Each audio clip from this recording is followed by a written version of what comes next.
who will chair this panel. He is a specialist in the realm of energy policy with more than 27 years of experience working in the domain of renewable energy, energy transition, clean energy access, microgrids, and energy livelihood gender nexus.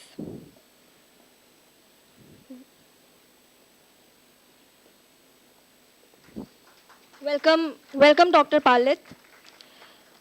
We also have an extremely rich panel to discuss this important issue. Our first panelist is Ambassador Manjeev Singh Puri. Ambassador Manjeev Singh Puri is former ambassador and distinguished fellow at the Energy and Resource Institute, New Delhi, and an adjunct distinguished fellow at Gateway House. In his career as a diplomat, he has served as ambassador to several countries, and he was India's ambassador and deputy permanent representative to the United Nations. He was India's lead negotiator at the UNFCCC and Rio Plus 20 conference on sustainable development. Welcome, sir. Our second panelist is Ms. Ulka Kelkar. Ms. Kelkar is the executive director of the Climate Economics and Finance program at the World Resources Institute, India. She has 25 years experience in climate change research, outreach, and capacity building. She has served on several national and international committees and has been associated with the Asian Development Bank, the Energy and Resources Institute. Welcome, Ms. Kelkar. Next, we have Professor Aparna Sani. Professor Sani teaches at the Center for the Study of the World Economy at SIS JNU. She has served as Vice President of the Indian Society for Ecological Economics. She is a recognized expert in international trade and development, climate change, renewable energy, and WTO negotiations, and has many awards and honors to her name. I welcome you, ma'am. I now request Professor Bhaswati Sarkar to please felicitate the panelists.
I now invite our chair, Dr. Debajit Palit, to kindly take the session forward.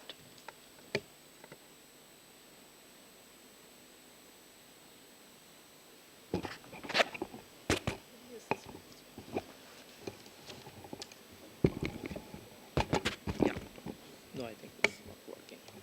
Thank you. So it's a pleasure to be here, and more so on behalf of Chintan Research Foundation, which is an institutional partner for this 70th year celebration of School of International Science, SIS, International Studies. And I was so after a wonderful session on India as a civilizational state, I was wondering, we have this session on securing sustainability, climate justice, and energy transition, and what could be the link between these two. And I have a habit of forming a bridge between the two, and since yesterday I was thinking what could be the bridge. And I realized that India as a civilizational state has been following sustainability from the historical times. And it's ingrained in our gene. We have been talking about, and let me give a small example, and I was wondering what example I can give which links with our civilizational state. So when Sri Ram went for exile, he asked Lakshman to build a house made of leaf. So what they call it as the Parnashala. It's a humble house, a small kutia, and not something big. So which shows that being a king at that time, or to be a king at that time, as a son of a king, he never thought to build a larger house, and rather thought of building a small house where they can just live without any the luxuries and everything. And I think this is something that which teaches us that how sustainability has been enshrined into the Indian ethos and Indian history. If I bring it back to our grandmother's time, then I think we have learned the 3R, what we call it, the reduce, reuse, and recycle from our grandmothers. Every family in India, of course, those who are not consumerist family, will follow these 3 years from, I think, I've been doing it. Now, if I bring it further, and we have a theory called Arthayam built on the lines of Pranayam, which basically is, Pranayam is to keep your body healthy. Arthayam is about keeping the nation healthy. It's a regulated use of wealth, so a proper production, distribution, and consumption of wealth. And that's the crux of everything. What we are seeing from the West is, if we go back to 1992, just before the 1992, and I think at that time I was in the college, and I can still remember President Bush at that time said, American life is not for negotiation, period. And we are still seeing the same philosophy being propounded right at this point of time. So there is a clear distinction between the way of life that the Eastern civilization have and the way of life that Western civilization has been following. And keeping that in context, we can see in today's time, Honorable Prime Minister called for the Mission Life, Lifestyle for Environment, which has also been accepted by UNDP in 2023 as a replicable model of sustainable consumption. And for the West, nothing much probably have changed. Now, this is one aspect of what we are doing from the Western perspective and what we are doing in the Eastern perspective. The second point is about the climate action. Now, we are being pressurized when the Eastern states, nations are being pressurized for climate action. And I think we'll get to hear more from Ambassador Puri and Dr. Ulka Kelkar and my other panelists. Now, I was just wondering a few data points. I also have a habit of using data. And if you see the data points for the greenhouse gas emission for sub-Saharan Africa, except few northern African states and South Africa as a country, their total yearly greenhouse gas emissions is equal to, or rather the US's 1 month of emission is equal to their full year of emission. And despite that, a lot of pressure is being made on African countries to reduce their consumption or to reduce their emission. I don't understand what they are going to reduce. They're nothing, consuming nothing, and what would be that reduction? And on the other hand, the West is only talking about mitigation and not much about adaptation or lifestyle change. So I think there is clear, I would say a clear issue of climate justice, equity, and how do we address this issue is something that we have. I'm sure that we are going to hear. CBM, carbon border adjustment mechanism, another example. And because the West understand the language of tariff, so they're putting a tariff based on current emission. I was arguing with somebody that why don't we consider the historical emission and put a tariff on them? Because they understand the language of tariff. So these are some of the issues. Climate finance, 300 billion has been committed. But if you see what is the actual flow, US is responsible for 25% of the historical emission. The climate finance has been 11 billion, just 11 billion. It should have been around 75 billion if I link it with their historical emission. So these are some of the issues I think which clearly brings forth that sustainability, climate justice, climate equity, and energy transition. What should be our roadmap? How do we do it? And so we have a very stellar panel, 3 distinguished panelists, expert in their field. Already they have been introduced. And the interesting part is that Dr. Kelkar on my right, on my left, and Ambassador Puri on my right, and me, all were product of the same organization. So, uh, so we have, while he is still with the organization, I was part of the organization, Dr. Ulka was part of the organization at one point of time. So we hope that we are going to have some valuable insights and some interesting discussion here. What we do is that we'll have 10 minutes for each of the panelists to share your insights, and then probably we'll try to have some follow-up questions, or maybe we'll have some questions from the audience. So Ambassador Puri already has been introduced. He's a retired but not tired Indian bureaucrat working as a distinguished fellow at the Art, Science and Climate Change Division in TERI. He served as ambassador to various countries and working on climate governance and diplomacy. Dr. Kelkar is an executive director of the climate program at WRI, World Resources Institute, and Professor Aparna Sawhney. I don't have to introduce her, she is yours.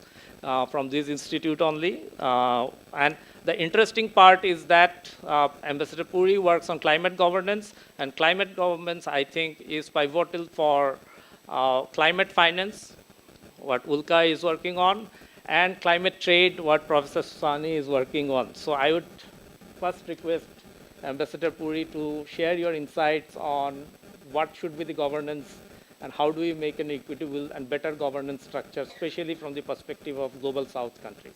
Can I speak from there? Yeah, please.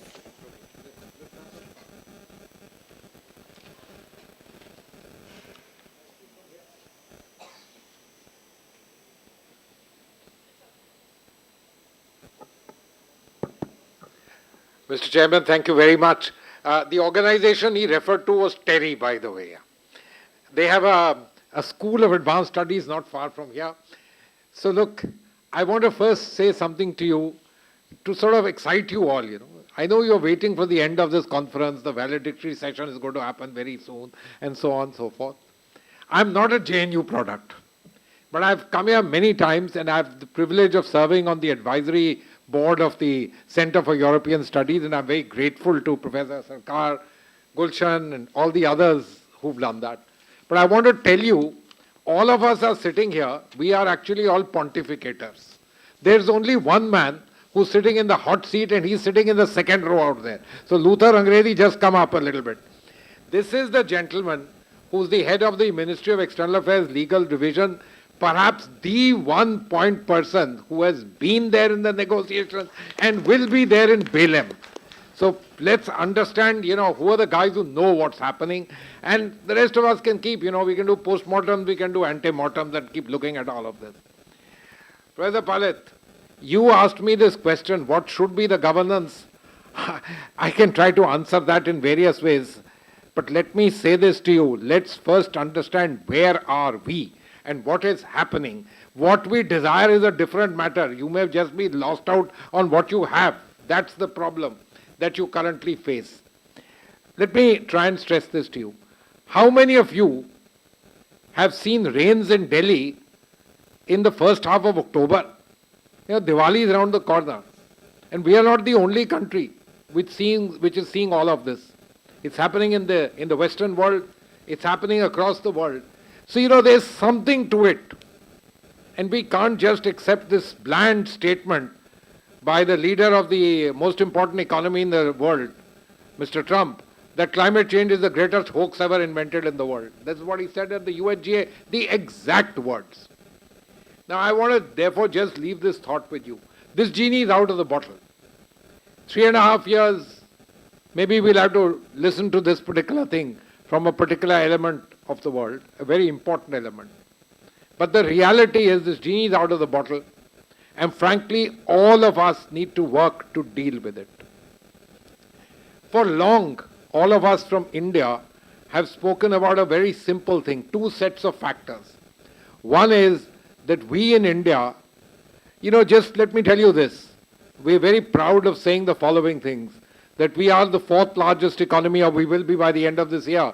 We will become the third largest in a few years, and God alone knows what else. But also, let's remember, we are 139 out of 193 in the UN index of per capita income, which means we have a hell of a lot way to go. before we can look at developed country status and what the developed countries will be in 2047. Our general view has been over, since 1992, these negotiations and even before that, is that given the current state of technologies, we can't do without carbon space for us. And the reason being, fossil fuels have propelled the world to where it is. That's what is going to be needed. We're very happy at newer technologies, solar, this, that, and the other. But frankly, we need carbon space, and we've always fought for carbon space. What is the reason why India fights for carbon space? Why don't we simply do what people claim that other large countries do, look the other way? No, we don't, because we are a country which is born into the idea that we are Vasudeva Kutumbakam. That's our idea. We're one big family. We believe that the world is together and multilateralism is a creed. So we don't want to fall foul of what is called international law. Soft, it may be, hard, it may be, whatever it is. And so we fight for policy space so that we're not at all ever found on the wrong side. I mentioned to you the United States. I think you should all know it's perhaps, the Europeans too were like that, but they don't have the power and ability to do it. It's the one country when it ratifies any international convention, and it doesn't ratify a lot of them. When it ratifies any convention, the ratification instrument ensures that there is nothing in the ratification which is not already part of US domestic law. We don't have that in us. We don't do it. In fact, the Supreme Court in India tells you if there's no local law, then let's go by international law in the matter. This ICJ verdict needs to be looked at very carefully in that context.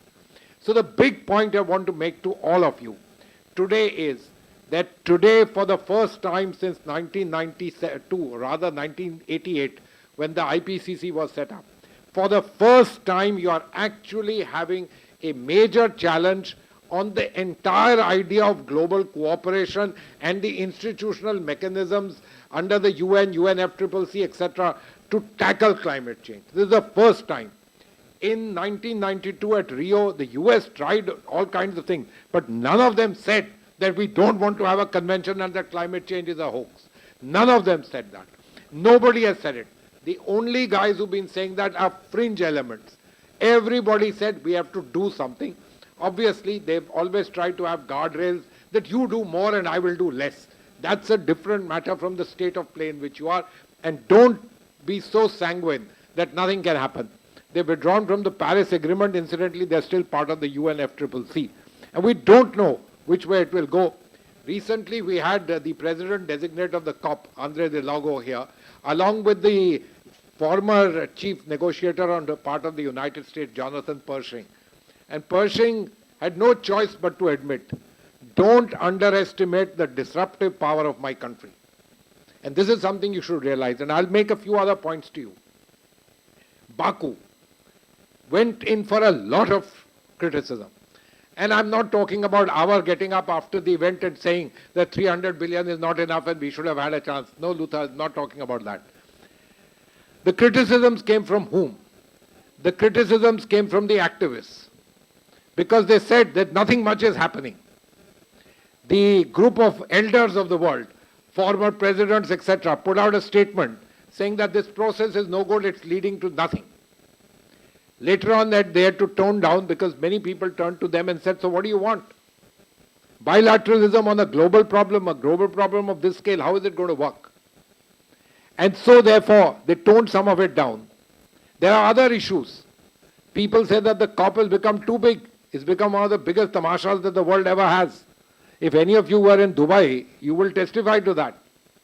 It was bigger than the expo that the UAE government had hosted earlier in the same grounds. Then there are people who say you should do voting. Not a bad idea.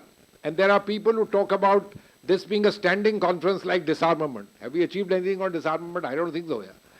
And therefore, these facts remain. What should be done is a matter of creative output on the others. But we as a country today, India, the largest country in the world in terms of population, on our way certainly to becoming the third largest economy, we have to be much more mindful that the international business is a power game of nations.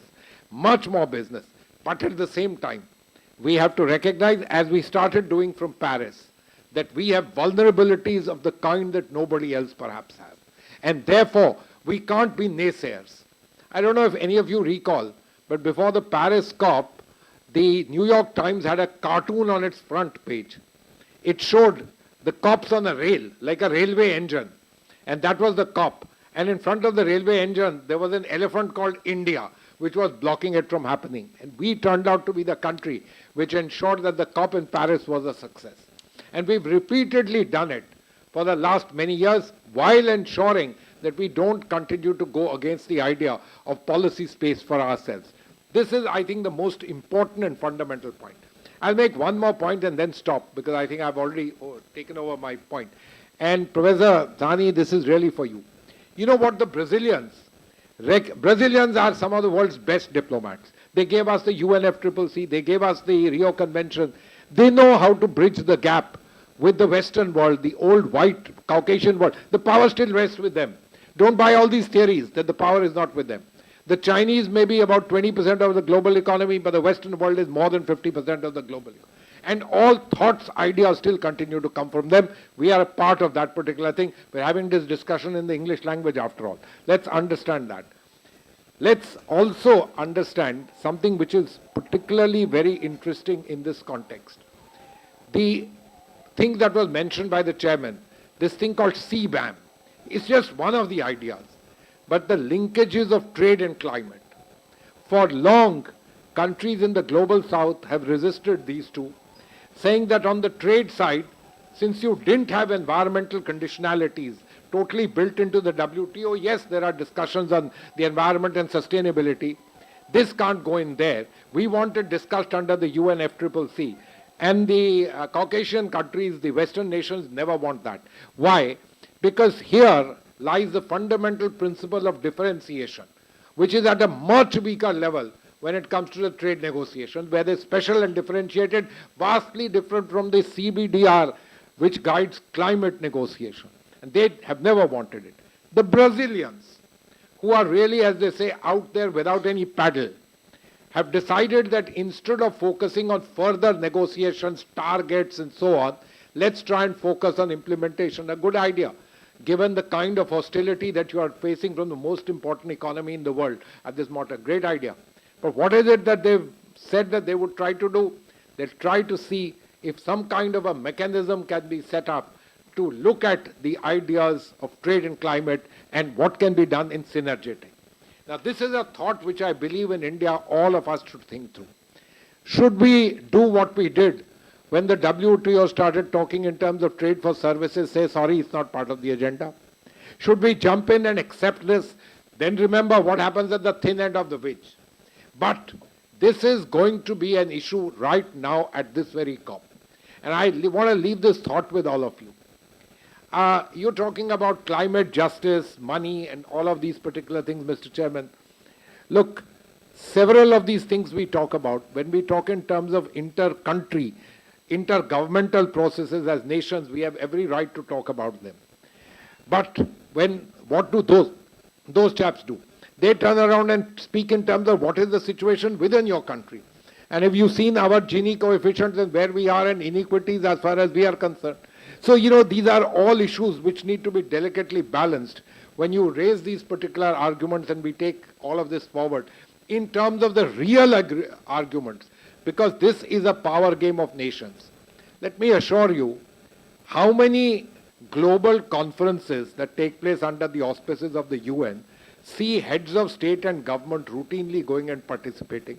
Other than the UNGA, which is a global talk shop, there's none of them except the climate negotiations, where heads of state and government almost routinely land up. Not many may go to Berlin because of a variety of reasons, but otherwise routinely land up to participate and have even taken place in negotiations, because it goes into the fundamental construct of both where you are economically and where you are in terms of finally being able to deliver anything for your country. Hegemony, I'm afraid, is the way all nations look at things. We are no exception. Nobody is an exception to that thing. We want to do things, however, for the global south. And I want to stop by saying the most important thing, perhaps. These negotiations, when we started in 1992, the group of 77, which represented the 130 odd developing countries, all stood on one side. Slowly but surely, where have these negotiations gone? They've gone to the point where these are negotiations where everybody stands on one side and the large developing countries are the ones which are finger pointed at. Years back, it used to be the Chinese. They've kind of slipped out of it by accepting that they will do whatever they want to because they've grandfathered everything in their country. At $12,000 per capita income, they can't claim to be developing countries in that sense of the term, and that's the reality. They're happy to sit with us, but that's the reality. And we find ourselves, along with some large developing countries, to be in the thick of the storm, an extremely difficult point to be in, but a point that we have to negotiate, keeping the fact that India is a believer in Vasudhaiva Kutumbakam. We want to be on the right side of policy space in the world and yet have enough policy space to be able to ensure that by 2047 we are a Viksit Bharat. Thank you.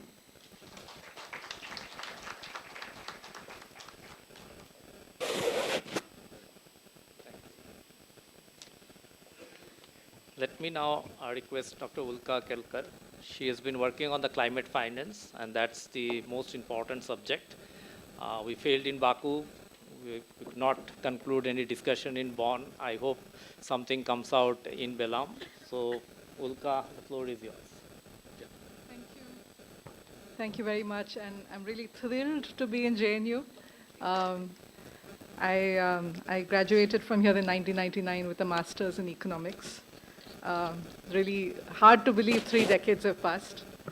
I'm also feeling very grateful for all my professors, Professor Parna Sani, who taught me environmental economics, Professor Amit Ray is here, and of course Professor Ashok Guha, who actually guided me to my first job in environmental economics. I was just here for 2 years for master's, and I didn't stay in the hostel, so you could even sort of not even count it almost as a JNU experience.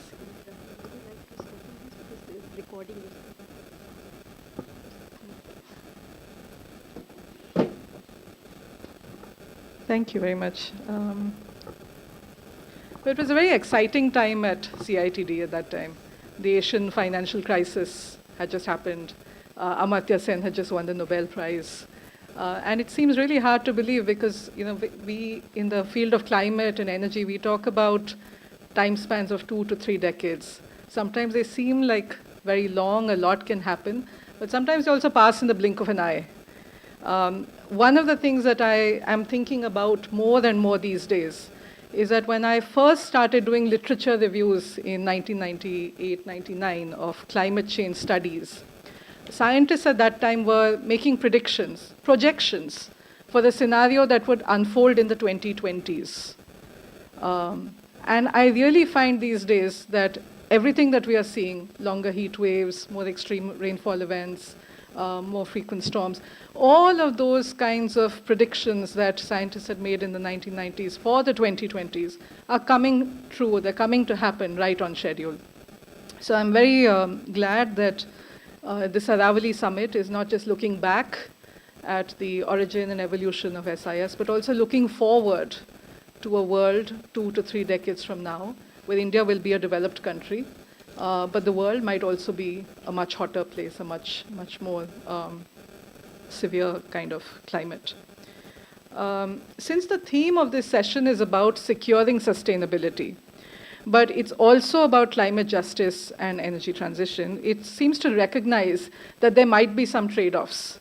We would like to achieve all of these things together, but it may not always be possible, and we may need additional social policies to complement the environmental policies of the kinds that Ambassador Puri spoke about. So I'm going to, with that, just present a few slides. Debajit, you can just keep me on time. Yeah. And this is a simple slide from a systems dynamics model. It's an open access model. Those of you who are from an economics background, welcome to go look at it. You can also download it and change the data. And these charts that you see over here are from a kind of a reference scenario. It's not what we call a business as usual scenario, because business as usual seems to imply that nothing is happening. But actually a lot is happening. The government has a lot of policies, technology costs are falling, businesses are investing in clean energy. Every day if you open the newspaper like Mint or the Economic Times, you'll see all the headlines about clean energy. But one of the interesting trends that's happening is that the electricity sector, the sector where energy is supplied, is already no longer the largest greenhouse gas emitter in the country. And if you look even forward 20, 30 years, and this is the business as usual reference scenario, nothing else, no net zero, nothing. Even then you find that that orange line in the middle is becoming flat. That is, emissions are not predicted to grow, even though energy use is going to increase 3, 4, 5 times, because it's a growing economy, it's going to need a lot of energy. So it's quite interesting to see that even without additional climate policies, even without net zero and all of that, the Indian economy is becoming cleaner. It is decoupling the production of energy from the emissions the emissions generated to produce that energy. And that's because renewable energy is becoming cheaper, and we have a lot of solar and all of that. But what this slide also shows is a challenge, that is the industry sector, the manufacturing and all of that, is already a larger emitter. And by the middle of the century, it's half the emissions from the country are going to come from the industry sector. There's also another trend which you can see, which is the transport sector, which is right now very small, but by the middle of the century grows fast and almost catches up with electricity. So the economy or the environment as we see it now may look a little bit different another 10, 15, 20 years. I just want to say a little bit about why that industry sector issue is such a challenging one. On the left-hand side, you see emissions from industry coming from the use of energy in industry. So you see that big blue band, that's the iron and steel sector, which uses a lot of energy. But on the right-hand side, what you see is emissions from the industry sector, which are coming not from burning of fossil fuels, not from use of energy, but they're coming from chemical processes. So if you want to make cement, you have to process clinker. If you want to make steel, you have to process iron, chemicals, pharmaceuticals, all of these. So this is nothing to do with energy or coal or solar or anything. You could have all of solar, you could electrify everything, but you still won't be able to reduce these emissions. And now suddenly that blue has become very small, the iron and steel sector, which is the sector that will be hit most by CBAM that was mentioned. Suddenly you have this yellow, which is the chemical sector, and green is still big. Green is the cement sector. The reason I've put these two side by side is because the scales are quite different. The process emissions are still about half of the energy emissions from industry. But this is going to be the big challenge where innovation will be required, not just from, as I said, energy use, but just a new way of making steel, a new way of making cement. And that is going to be a challenge. But the flip side of this challenge is also an opportunity on the economic side. So far we've talked about technical stuff, technologies, emissions, fuels, environment. But in this model, we've also tried to look at the input-output table. That is, we try to look at what might be the implications for jobs as certain sectors of the economy grow and other sectors of the economy shrink. And there are a lot of assumptions over here. This is not a dynamic model in the sense that the input-output table stays fixed. So there's a research question for many of you to pursue further.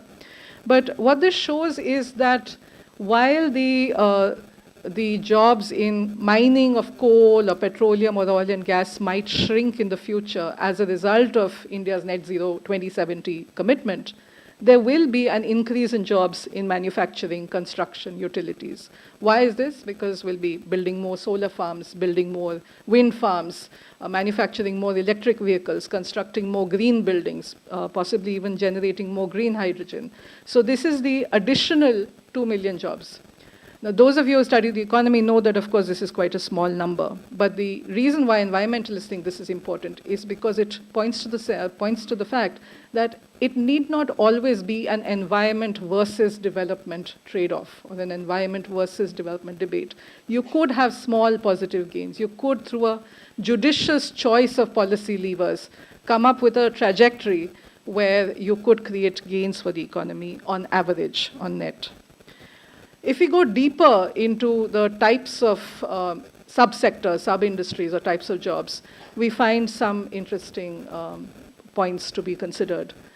We see a decline in, as I said, coal mining, oil and gas extraction, but also things like basic metals production, but an increase in more sophisticated, specialized manufacturing. And this is something which has significant implications for the economic side of things, because what it means is not just investment in technology, but also investment in human capital, in skilling, in the labor side of things. We need to prepare people, especially the young workforce, for the new jobs that will emerge. And this is a big challenge in a country like ours, where the bulk of, where the majority of the workforce is working in informal sectors, micro, small, and medium enterprises. And I'll be happy to talk about this more if there are questions. I'm going to sort of come to the end almost by talking a little bit beyond jobs to slightly more macroeconomic things. So Debajit spoke about the finance that is needed. And of course, in a growing economy, investment is needed anyway, right? We are going to invest in more energy, more electricity maybe, more manufacturing. So there will be investment. What is the additional investment that is needed if instead of choosing to invest in fossil infrastructure, we choose to invest in non-fossil infrastructure? If instead of manufacturing internal combustion engine vehicles, we choose to manufacture more electric vehicles, what's that additional investment? And we find that it's a really big number. And it's something like $50 billion per year in this decade alone. What's sort of harder to acknowledge is that India gets from fossil fuels not just its energy security, but also its fiscal space. We tax oil and gas. About a quarter of the national government's tax revenue comes from taxing fossil fuels. So if we decide to phase out the use of, for example, petrol vehicles or diesel vehicles and start adopting more electric vehicles and start importing less oil to fuel our transport, then this will also hit the current tax revenues that the national government get and even state governments. So you see a kind of positive picture in terms of the jobs, but you see a potentially negative picture in terms of the fiscal situation. But again, on the positive side, if we don't import that much oil, then there is a huge saving in the oil import bill, and this more than accounts for the investment that is required. The catch, as happens with a lot of the energy transition stuff, is that things pay back, but over a period of time. They pay back in terms of energy savings, money saved, better health, water saved. But the investment in the capital needs to happen upfront on day one. So you need business models that account for this fact that the money will take time to pay back. Another complication in a large and diverse country like ours is that this situation will not play out evenly. These opportunities will not manifest uniformly across the country. The black dots that you see are where the coal power plants are. The blue dots are where the wind power plants are. And this shows that there are states in the economy which, whose in the country whose economy depends much more on livelihoods that are fossil fuel dependent. Their fiscal situation depends more on taxing certain fossil fuels. And there will be a need for alternative sources of livelihood. One possible scenario is circular economy that has been talked about. And every time I talk to any general audience about solar and wind, the first question I always get is, what about the waste from the solar? What about the waste from the batteries? And there's absolutely a need to start preparing for this and find a way to recycle this waste, to extract the minerals from this waste, and to find a way to use this particular sector to create decent, dignified jobs, especially for those states where there is less solar and wind or a less conducive investment climate. I'm going to end by just one slide for the students in the audience, which is that issues of climate and energy are very interdisciplinary. There is room for everybody, whether you are from a background in economics or geography or philosophy, diplomacy, technology, and all of that. Find a way to bring your skills to bear on this important challenge. Do what gives you joy and satisfaction, and you will find your climate ikigai. Thank you very much. Thank you. Thank you, Ulka. I think she raised a point about the financing, and yesterday Professor Rakesh Mohan was talking about third generation reform. So one way of financing could be, it's a wild idea, how do we use pension funds for renewable energy sector? In West, it is being done. In India, of course, it will be a big reform if we are allowed to do it, because the unions have to be brought in. Their concurrence will have to be there. Another thing that about the renewable energy, we discussed about the waste. So we were doing a project about responsible renewable energy. So the talk is now going on, how do you make renewable energy more responsible, so that we don't face the problem that we are facing with coal and other mining thing with renewable energy 50 years down the line. And people start blaming renewable energy for creating all the waste and end-of-life material. So I think we are on track. Probably we'll find a solution. Manjeet Puri sir mentioned about innovation is the key. So we hope that we'll continue to innovate. And I take it to Professor Sani about the trade innovation that might happen, keeping in mind the climate concerns and the renewable energy sector.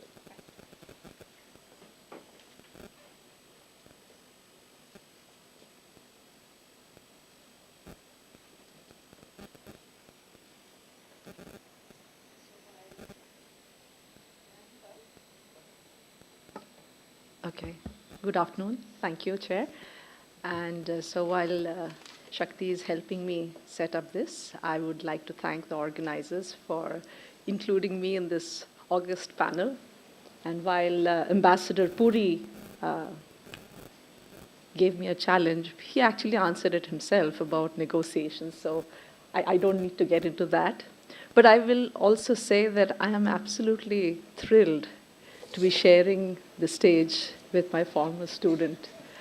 And it was all the more heartening to know she was the first batch of students. I was fresh out of grad school teaching environmental economics at that time CITD. And to learn from her that she's still in this field because it sort of kindled some interest and it has sustained. Of course, that sustenance is all hers. But to be able to have kindled in any small way, I'm absolutely thrilled. And I feel like I've completed a full circle at SIS. So, Very nice, very nice. yeah. Celebrating the 70 years.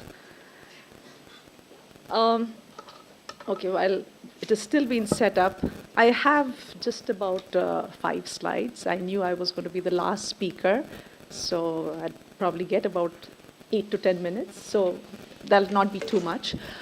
I will not be talking about the science of renewable energy. I will not talk about negotiations either in the trade sphere, WTO.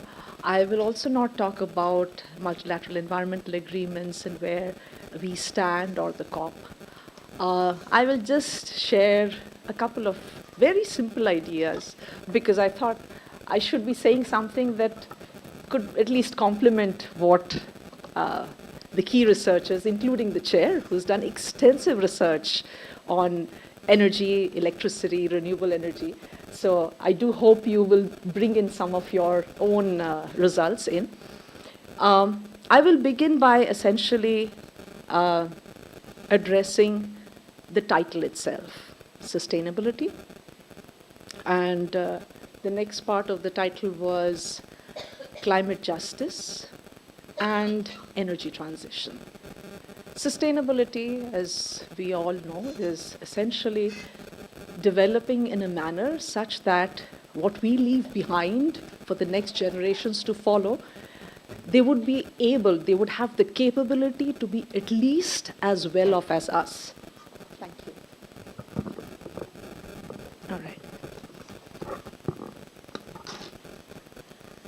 So in securing that sustainability with respect to climate change, there has been like a twin policy approach to climate change for sustainability. First, of course, which was also mentioned earlier, which is adaptation strategy for a changing ecological system with a hotter earth, increased frequency of extreme events, heat waves, droughts, as mentioned, lower precipitation, land degradation, increase in salinity, which all directly lead to loss in agricultural output, agricultural productivity, which threatens food security for us, and essentially existential threat.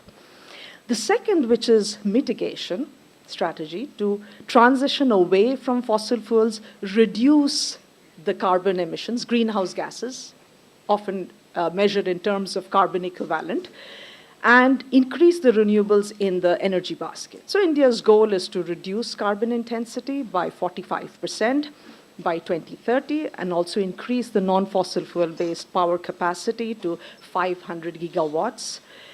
And of course, we have given ourselves enough space to have net zero by 2070. So India has actually, as Ambassador Puri said, has never shied away from taking responsibility, shouldering it. I will completely change the gear now because I've been asked to speak about trade. So let's talk about specialization. One of the things that I might want to also add here, that when we are trying to adapt to the hotter world, some of the most standard basis of comparative advantage that we might have in the agricultural sector would be eroded. So if we thought we had, let's say, fisheries sector, which is near the coastline, we had rice fields. If you have problems in terms of droughts, decreased precipitation, increased salinity, you essentially will lose this comparative advantage. And we are gradually actually seeing some of these losses, not just for India, across the world, and of course, certainly around the region, in the South Asian region, because we share a lot of agroclimatic zones. I'll give two examples. One, we are the largest exporter of rice in the world, but flooded rice cultivation is deemed to be a very significant source of non-carbon greenhouse gases.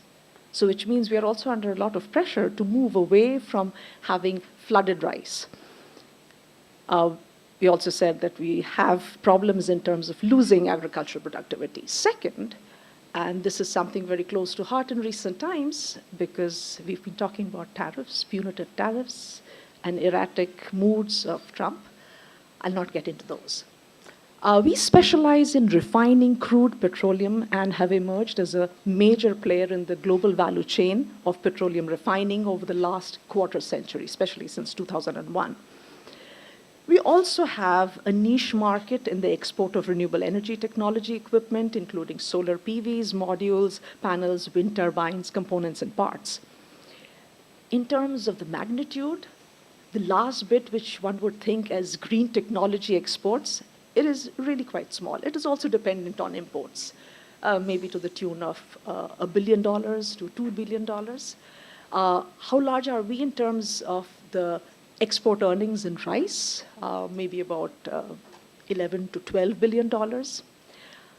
How large are we in terms of exporting or export earnings of refined petroleum products? Well, we have been rejoicing that we have hit $84 billion in recent years. Net of course, the imported petroleum crude, it would be about $60-something billion. So they're really large in terms of some of the other export sectors, if we think of within this example. As we progress towards 2047, there's one question I would like to address.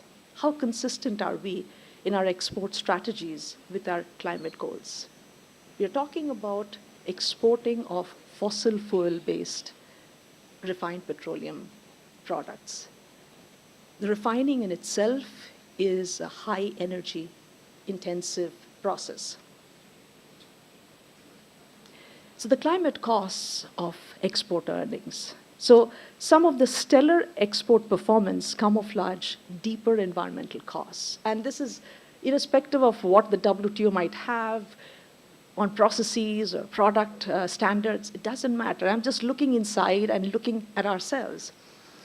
Is there an inherent conflict in our decarbonization strategy for climate mitigation and what we consider in terms of our export strategy for maximizing export earnings? For example, if we think of the new high complexity oil refineries that we have, we take pride in it. India has always been a country of contrast. So we have the world's oldest operating oil refinery in Assam, and we have the most complex, modern, largest in the world refinery in Gujarat. It is also one of the most highly emitting oil refinery. And it can actually handle heavier, high sulfur content crude, which also means it's higher emissions. So the oil refineries are under the purview of the National Mission on Energy Efficiency, which is under the National Action Plan on Climate Change, and also now the newly launched Carbon Credit Trading Scheme. So the recent surge in this highly import-dependent exports are going to be essentially windfall gains. And we are, besides, let's forget about the US market. We are facing imminent ban from the European Union because they are going to now leash out the third country origin, countries which are using Russian oil or Russian crude in processing and exporting the petroleum products. There is also, of course, the challenge of the carbon border adjustment mechanism in exports of other carbon-intensive manufacturers, iron and steel, which Ulka was talking about, cement, aluminum. And of course, we are hoping our carbon credit trading scheme is going to sort of show the world that we are taking care of our house, putting it in order. Do I have any time left? 2 minutes, okay. I think I have okay. Climate justice. Climate justice, we are all very familiar with. It is taking historical responsibility on the part of industrialized countries and recognizing that the poorer developing world, the South, is facing disproportionate damage caused from their action over the last several decades and century.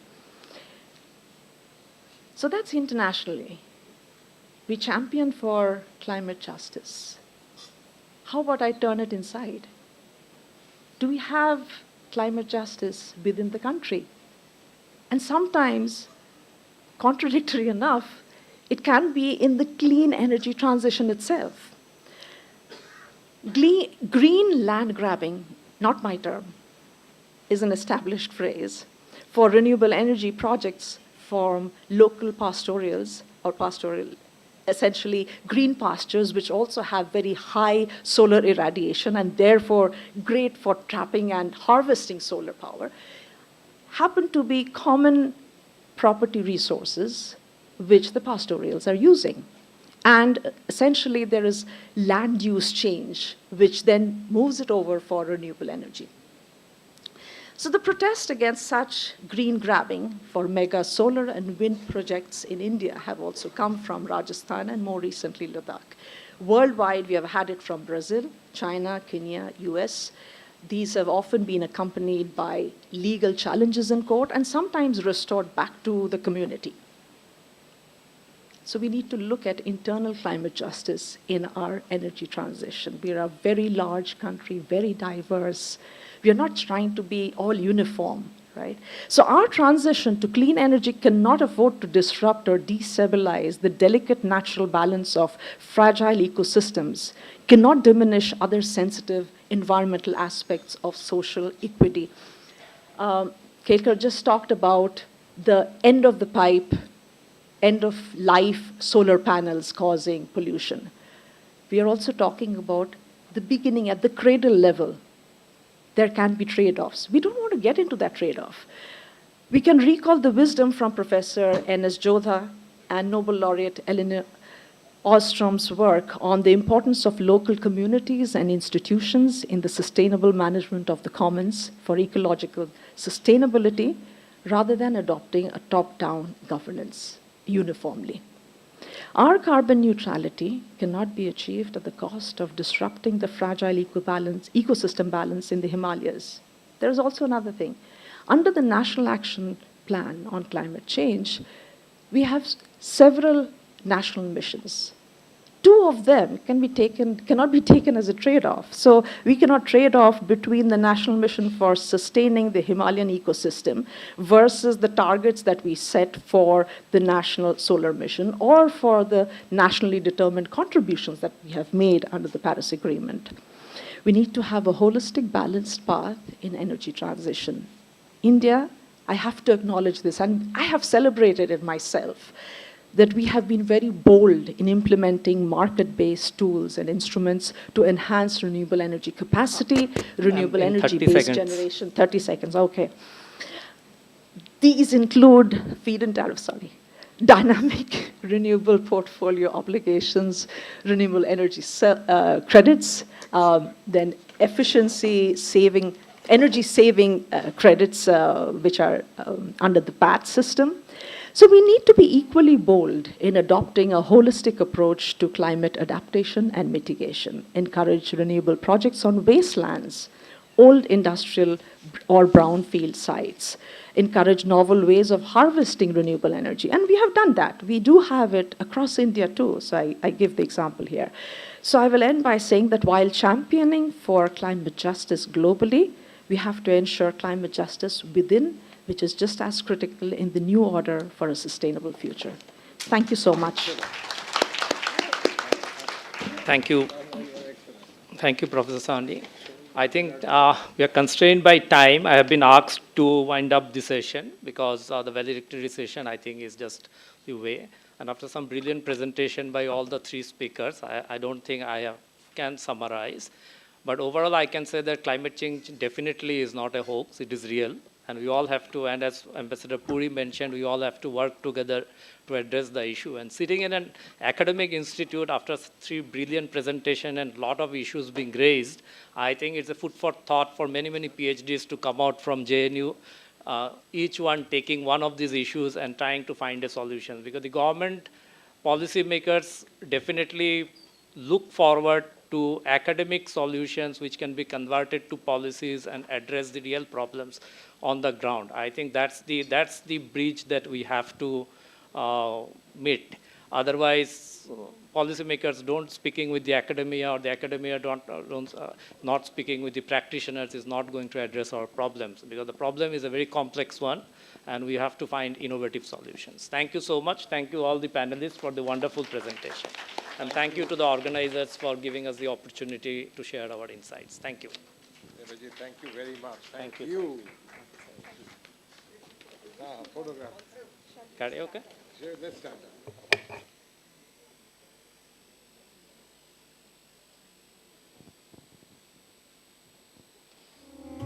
As we conclude this session, let us carry forward the insights shared today.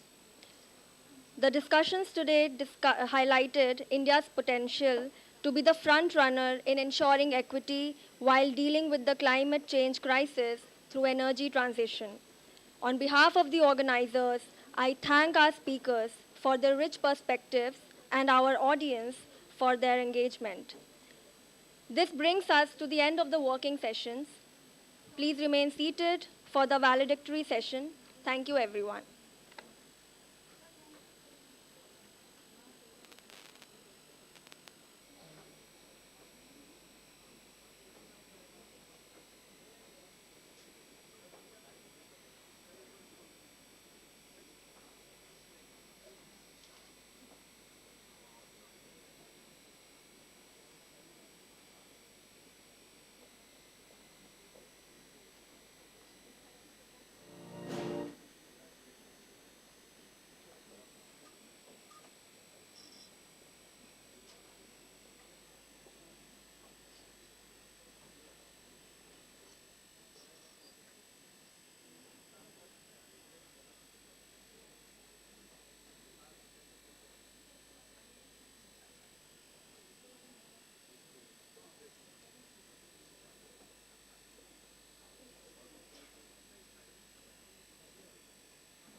Mic ऐसे रखना, एकदम ऐसे मुंह के पास नहीं रखना, ठीक है? हाँ, ऐसे रखना.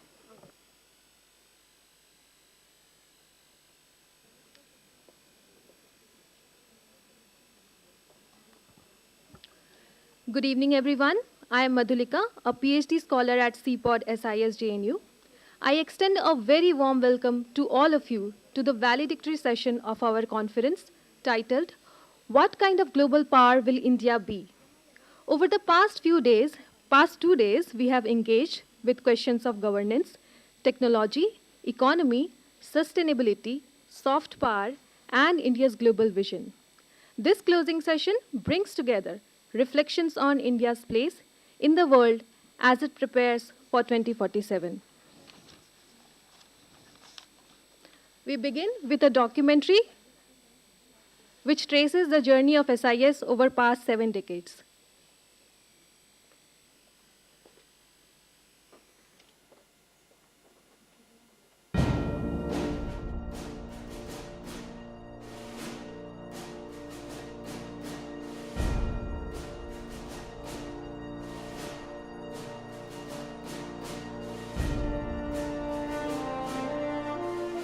In 1955, a young nation sought to define its voice in world affairs.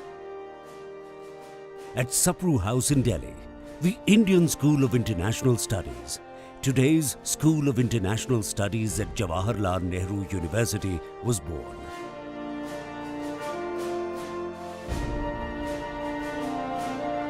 "70 years later, SIS stands as a beacon of scholarship, diplomacy, and intellectual leadership.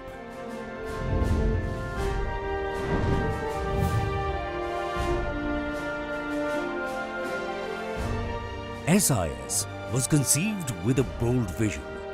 India needed not just diplomats, but thinkers who could interpret world affairs through Indian eyes. The idea was to embrace a multidisciplinary structure and an intellectual commitment to understanding the complexities of the changing world. Visionaries like Hridaynath Kunzuru, A. Appadurai, and M.S. Rajan laid its foundations.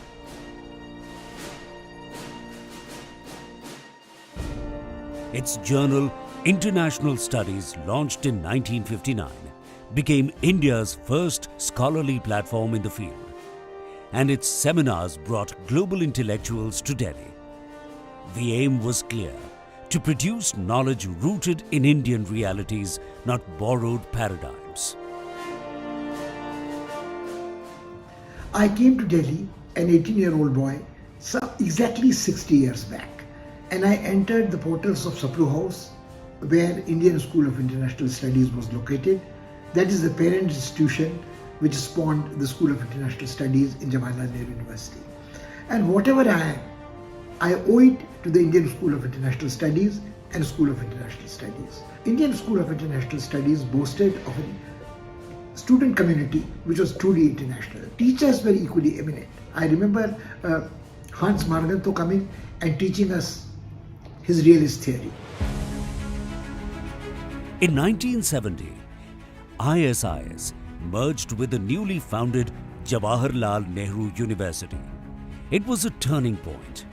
Now called the School of International Studies, SIS expanded into teaching, offering master's and MPhil programs.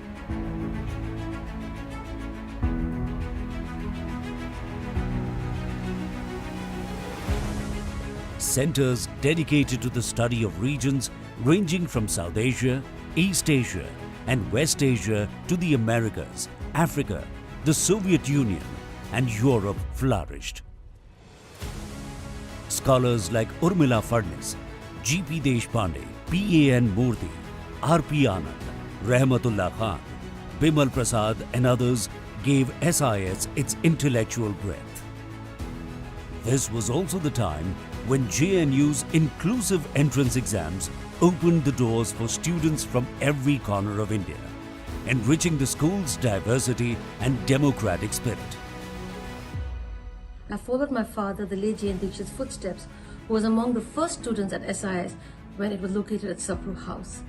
As we celebrate 70 years of the founding of the School of International Studies, we honor a legacy of critical thought, global engagement, and academic excellence. What makes studying at SIS truly special for me was being part of an India rich in its diversity and vibrant in its spirit. The 1990s brought profound changes. With the Cold War's end, globalization and India's liberalization, SIS reimagined itself.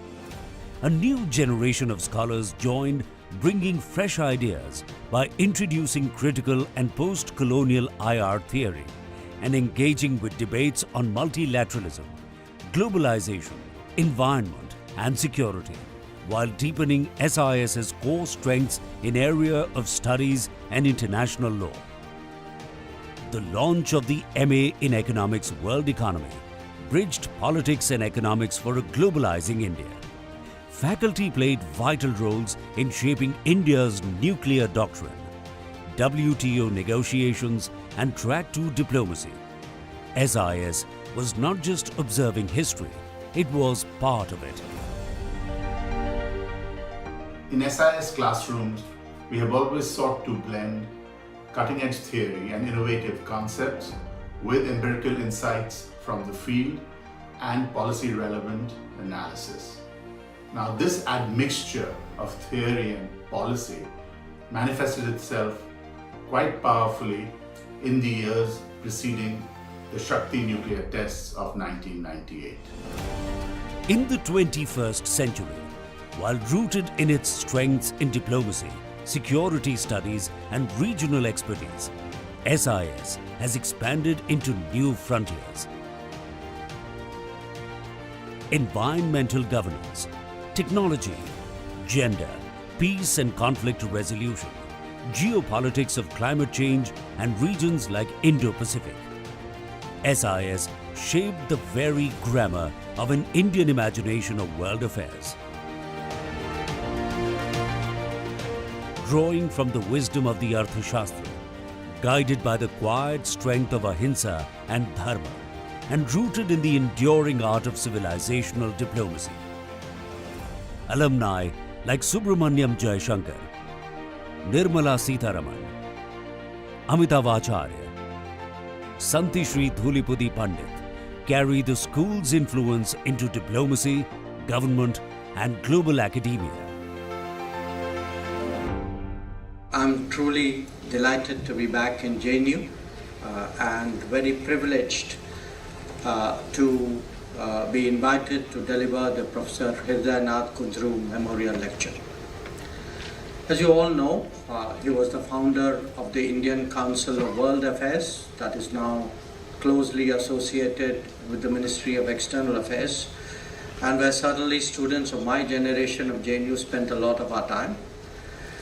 He was also responsible for starting the Indian School of International Studies that became SIS in JNU, where I did my MPhil and PhD. Memories are very fresh. JNU has its own imprint in our minds and the way it evolves a person. So let me pay my tributes and respects to the institution from where I've really learnt a lot. Not only as a Vice Chancellor at this very important time in the history of the school, which is one of its kind, not only in Asia, but in the world. I was also a student in the CPOD division from 1985 to 90. It was the school that groomed me to become the first woman Vice Chancellor of this very university, which I never thought I would.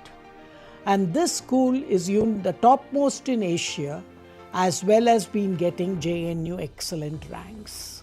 And the levels, different centers and area studies is phenomenal, and the students that it's produced, as well as the faculty, are of tremendous international repute.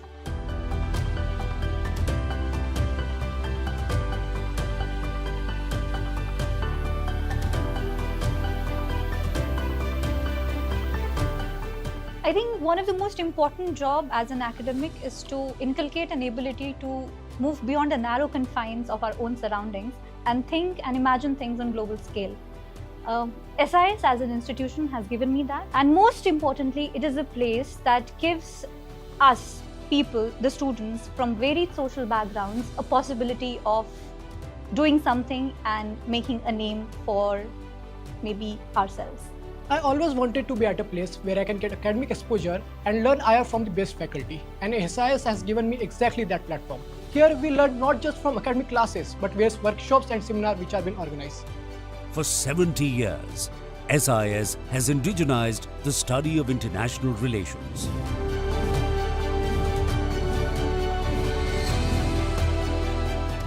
Long before global IR became a buzzword, its scholars questioned Eurocentric theories and built frameworks from Indian traditions.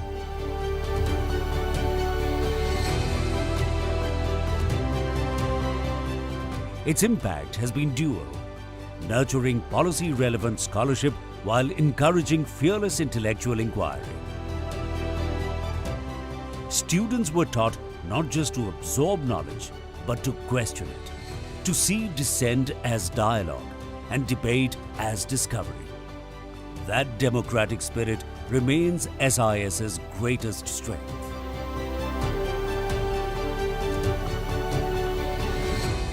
Die School of International Studies der JNU ist weltweit für ihre kritischen Ansätze und Theorien bekannt, die in Europa, aber auch in Deutschland in den Studiengängen oftmals viel zu kurz kommen. Und das ist auch der Grund, warum ich mich für die JNU entschieden habe. School of international studies विगत 70 वर्षदेखि अन्तर्राष्ट्रिय राजनीति, कूटनीति, सुरक्षा अनुसन्धान, क्षेत्रीय अनुसन्धान लगायत विभिन्न क्षेत्रमा उच्च स्तरीय शिक्षा प्रदान गर्दै आएको एउटा स्कुल हो. В факультете международных исследований мне посчастливилось познакомиться с очень интересными, глубоко знающими профессорами. Их подход уникальный, от моего понятия очень необычный. 私はインドから見た外交や国際情勢について学んでいます。この大学では日本をはじめ世界各国の教授や専門家から特別講義を受けることもできます。このような環境で勉強できることをとても嬉しく思っています。70 years ago, SIS began as an experiment. Today, it is among world's foremost schools of international studies, standing at the crossroads of scholarship and policy, India and the world. SIS is more than its buildings, faculty or programs. It is an idea, born in the fires of independence, tempered through 7 decades of change and revival. It carries a quiet conviction that knowledge of the world is power, and that power which must be forged, questioned and carried forward, generation after generation, like a torch passed through time. The School of International Studies at Jawaharlal Nehru University is not just one of the oldest schools anywhere in Asia, but also the most prestigious. The School of International Studies was born in 1955, and we are celebrating its 70th anniversary this year. It was born of a visionary impulse that India needed not just practitioners on foreign policy, but also scholars who could craft a distinct Indian point of view. Today, as we celebrate the 70th anniversary, it's a time for reflection. It's a time to look back, but also a chance to look ahead. I believe that SIS, if it performs the role of a critical, plural institution with a sense of its own purpose, it can count in the next 70 years to be as relevant and to be as intellectually meaningful as the last 7. As it steps into its 8th decade, SIS carries forward a promise to think independently, to speak fearlessly, and to contribute ideas for a more sustainable, humane, and just world. This is not just the story of an institution, but of India's journey to engage the world on its own terms. This is the story of SIS at 70.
She is a distinguished scholar and author and continues to be a source of pride for the university. We are very honored to have with us Ambassador Kawal Sibbal, the Chancellor of JNU and a distinguished career diplomat. He has served as India's Foreign Secretary and as India's ambassador to several countries. Welcome, sir. Professor Malini Parthasarthi is a political journalist with over 3 decades of experience and the founder of the Hindu Center for Politics and Public Policy to promote independent research and public dialogue. She is currently an honorary professor at SIS JNU. Welcome, ma'am. Shri J. Nandakumar is a prolific writer and poet. He is also the national convener for Pragna Pravah, a nationwide intellectual movement rooted in Bharatiya ethos. Welcome, Shri Nandakumar. I request our Dean, Professor Mattu, to felicitate the panelists with flowers.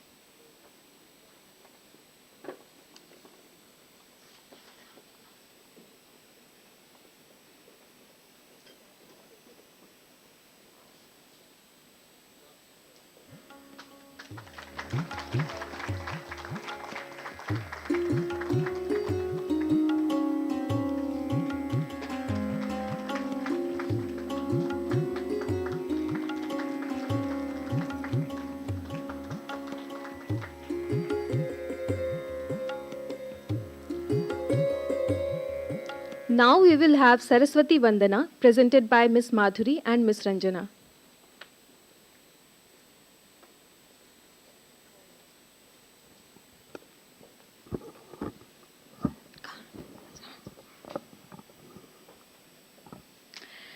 या कुन्देन्दु तुषारहार धवला या शुभ्रवस्त्रावृता या वीणावरदण्डमण्डितकरा या श्वेतपद्मासना या ब्रह्माच्युतशङ्कर प्रभृतिभिर्देवैः सदा वन्दिता सा मां पातु Saraswati Bhagwati निःशेषजाड्यापहा.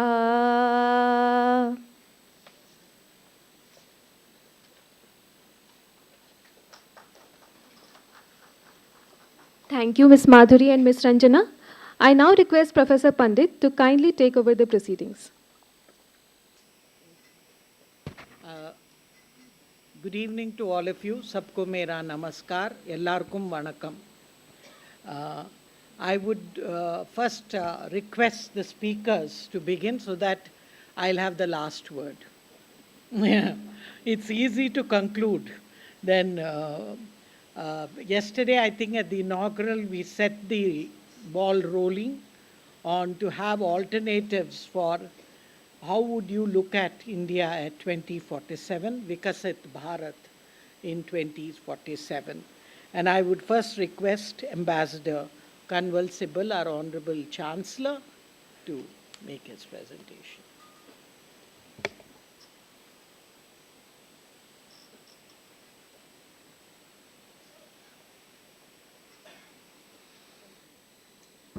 Thank you very much, Vice Chancellor. I'd like to congratulate you and the Dean of the School of International Studies, Amita Mattu, for organizing this first Aravalli Summit on the occasion of the 70th anniversary of the founding of the School of International Studies. We have the target of making India a developed nation by 2047. The theme of the summit, India and the World Order Preparing for 2047, is therefore most relevant.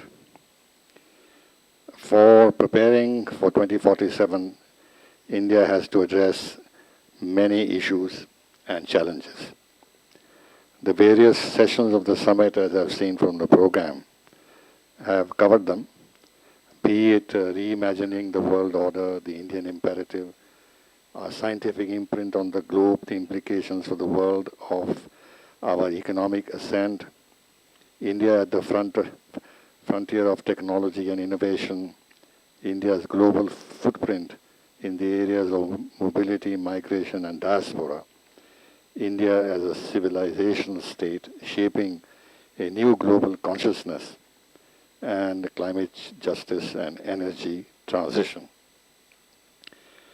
The theme of this last valedictory session is, what kind of global power will India be? To begin, we have to be clear about what we mean by a global power. Obviously, it means a country that can exercise global influence based on its economic and military power. It means a country that can influence the direction and content of decisions on important issues facing the international community, either unilaterally or through groupings that it dominates. It means a country that controls or can materially influence the working and the decisions of international political and financial institutions. It means a country that can, through its grip on international communication flows, can play a preponderant role in shaping global narratives. It means a power that is immune from punishment by others for any gross mistakes and excesses it commits. It means a power that can follow double standards in its international discourse and dealings. In short, a global power exerts a great and arbitrary weight in the functioning of the international system as it exists. By this broad-based definition, the US is on top of the global power pyramid. The former colonial powers are still classified as great powers, if not global powers, because France and the UK are permanent members of the Security Council. They are advanced industrial economies, are technologically innovative, are economically prosperous, still, despite mounting problems, and have strategic capabilities, including nuclear. They still exert influence, even if it has declined, in geographies they once ruled. As part of the G7, they are able to enhance their influence in the global system. China is now a global power in many ways. It is now the second largest economy and the biggest exporter. It is the biggest manufacturing power. Through the BRI, it has spread its presence and influence in all continents, acquiring concomitant political influence.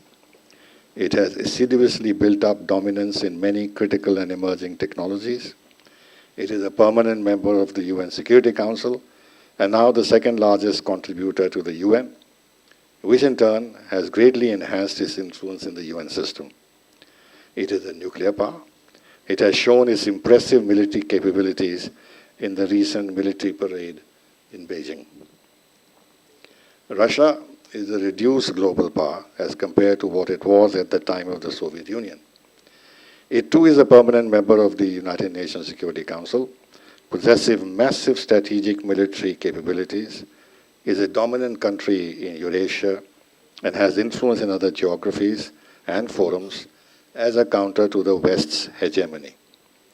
Russia, as the biggest country in the world and controlling vast natural resources, will continue to have the attributes of a global power. Both China and Russia, despite their status as global powers, are not equals yet of the United States as a global power. Russia is being subjected to draconian sanctions in a bid to exclude it from the international system. It is also being subjected to a proxy war by the West, despite possessing huge strategic capabilities. China too is being subjected to sanctions in the shape of technology denials by the United States and Europe as well, in order to slow down its technological advances and limit its options. The theme of this valedictory session accepts that India is not yet a global power and posits the question that when it does become one, what kind of a global power it will be. India is an ancient civilization. It has been a global power of sorts in civilizational terms. The spread of its civilizational influence in ancient times is visible in virtually the whole of Asia. That is China, Japan, Southeast Asia, and towards the west in Afghanistan, parts of Eurasia, and so on. India's connections with Greece and flourishing trade contact with Rome are historical facts. Indian civilization has not been tainted by colonialism, racism, human brutalities on so-called natives, genocide of indigenous people, slavery, wars in the name of religion, the will to dominate people afar, hegemonic ambitions, looting of wealth of others, empire building in distant lands, and so on. This is a precious legacy, entirely different from the legacies of the global or great powers of the West. Their legacies persist and express themselves in their determination to retain their hegemony in various ways, be it through military interventions, regime changes, sanctions, imposition of their supposedly superior values as a softer option, control of narratives through the media, think tanks, and NGOs. We have no such legacies that govern our outlook on the world, our national temperament, or our ethos. We accept and respect diversity. The philosophy of live and let live is ingrained in our thinking. The phrase Vasudhaiva Kutumbakam, or the world is one family, is not an empty PR slogan for us. It is found in our ancient spiritual texts and represents the core value of seeing humanity and the planet as a single unified entity, and therefore it was quite appropriately reflected in our G20 presidency motto, One Earth, One Family, One Future. If one were to expatiate what this motto means, it encourages global solidarity, cooperation in variety of areas, including healthcare and environmental protection, inclusive growth, in short, a harmonious, interconnected world, and so on. Maybe the definition of a global power should be changed. The term is associated with power politics. The word power connotes authority, domination, ascendancy, supremacy. A global power, therefore, must have these attributes. Maybe a better term that eliminates the aggressive connotation inherent in this term should be countries with global standing or global impact. Anyway, this term is not going to change as it is based on the power hierarchies prevailing in the international system, where one talks of rising powers or middle powers or aspiring powers, etc. India is frequently referred to as a rising power. It is occasionally clubbed with middle powers. We are officially ourselves aspiring to be a leading power. I think we should look at ourselves as a country with singular attributes. The usual power-based definitions do not fit us adequately. We are, as I said, the oldest surviving civilization, as we have not disowned our past as some others have. We are now the most populous country in the world. We have the destiny of almost 1/5 of humanity in our hands. We are bound to grow economically. Our society will become more prosperous. We have strategic capabilities that will allow us to defend ourselves. We have the human talent which will enable us to develop our technology base. We genuinely want peace around us and internationally as well. We do not covet anybody's territory. We want to have a greater say in the international system and in global governance, not for the sake of power, but to shape it more equitably and inclusively. Our legitimate national interests are not protected in the current global order. We are subject to sanctions. There is interference in our internal affairs and in our neighborhood, aimed at undermining our interests and creating security threats for us. There are unacceptable claims on our territory and threats to our sovereignty. Our support for the Global South stems from the need to balance the interests of the developed and developing countries. Our neighborhood first policy is intended to stabilize our neighborhood through equitable cooperation, despite the challenges that we face. Our willingness to develop close ties with the United States and Europe, while also preserving our historic ties with Russia, are part of our cooperative worldview. This explains why we engage China, even though we see it as our greatest strategic threat. China has these global development, security, civilization, and governance initiatives, but these are within the framework of its ambitions to be at the center of international governance, equal to the United States or surpassing it by 2049. This is part of China's hierarchical view of power, which we don't share. India's attachment to strategic autonomy or multi-alignment reflects the basic philosophy of its international role, which is rooted in not taking sides, engaging with all, benefiting from cooperation with all countries, developing wide partnerships, avoid getting caught in the conflicts of others, and so on. We want to be useful to everyone and for others to view us as useful to their legitimate interests. Strategic autonomy or multi-alignment is thus an investment in international peace and cooperation and not confrontation between two countries or a group of countries. India, in any case, is too big a country to be an appendage of anyone. Do we see India as a pole in 2047? It all depends on how a pole is defined. Multipolarity can have three dimensions: political, economic, and security. Currently, the United States is a pole in all these three areas. As the biggest economy, the role of the US dollar as the prime reserve currency, its dominant role in the international political system, and the global reach of its armed forces with hundreds of military bases worldwide. China is an economic pole. With the size of its economy, its manufacturing heft, its control of some critical technologies and raw materials, its global economic presence through the BRI project. It is now developing into a political pole with many developing countries backing it on issues on which it is attacked by the West, especially on human rights issues. It has shown at the Human Rights Commission that it can gather support in its favor against the moves of the West. It has made political inroads into Eastern Europe and the Balkans too. It is not a security pole in any large sense. It lacks military bases and is constrained by the presence of US forces and alliances in the Western Pacific. Russia is a political, economic, and security pole largely confined to Eurasia, Central Asia, but where it also competes with China.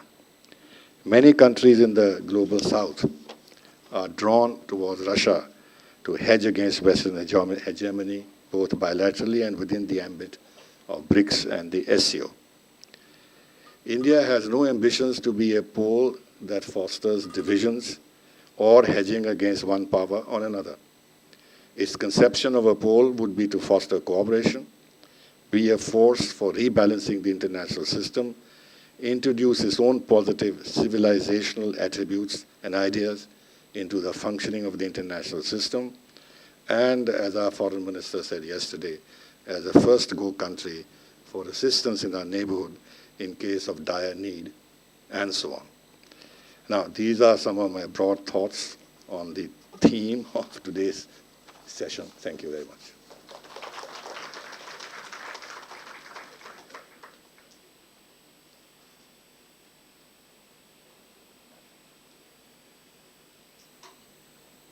Thank you, Ambassador Sibal. Now I request Dr. Malini Parthasarthi to make her presentation.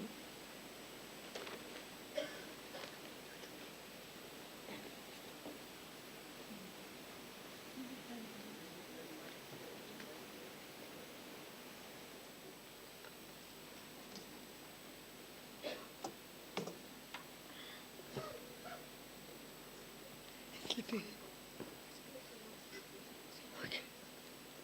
Can you hear me? You need louder? Okay. Esteemed Chancellor, Sri Kanwal Siban, distinguished Vice Chancellor, Santa Sri Delivery Pandit, distinguished Professor Amitabh Mathu, Dean of the School of International Studies, I want to first congratulate you on this excellent initiative to commemorate the school's 70th anniversary. And it's been very imaginatively commemorated by this annual flagship conference called Aravalli Summit, which I think pays tribute to you'll be situated on the southern ridge of the Aravalli Range. And I think the theme is also most timely because we are at a flux in a particular international context. So I think this question that what kind of global power should we be is a very moot question and needs a lot of introspection.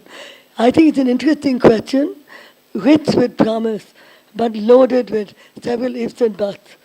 And as pointed out by many here and in discussions elsewhere, India has become an economic powerhouse.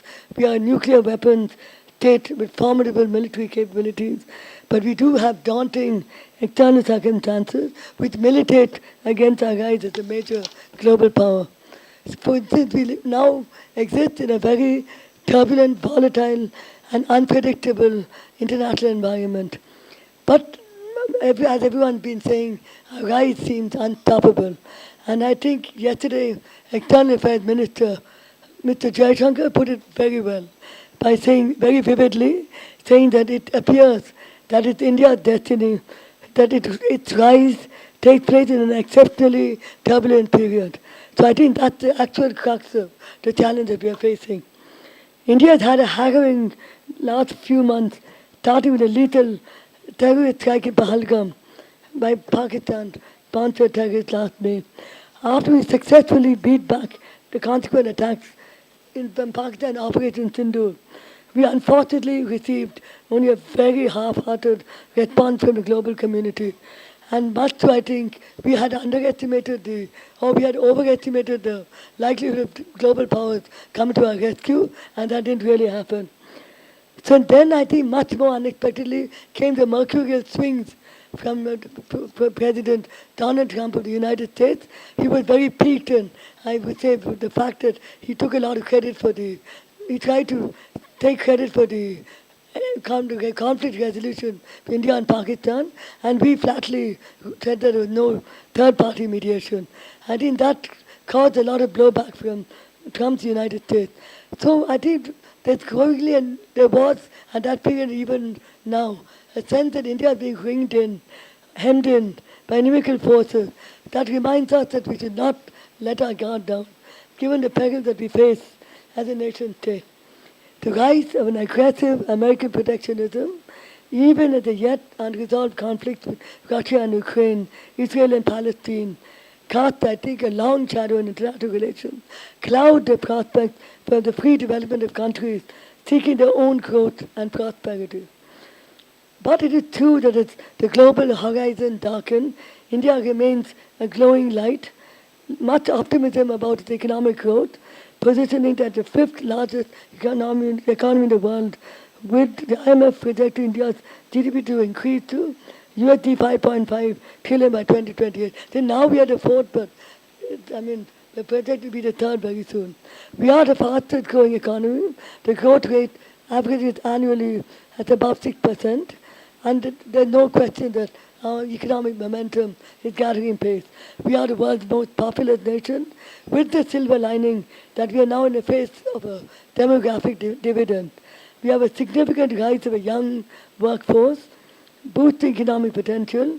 We have a rising middle class, expected to comprise 46% of the population by 2030, which certainly boosts domestic demand and accelerates consumption.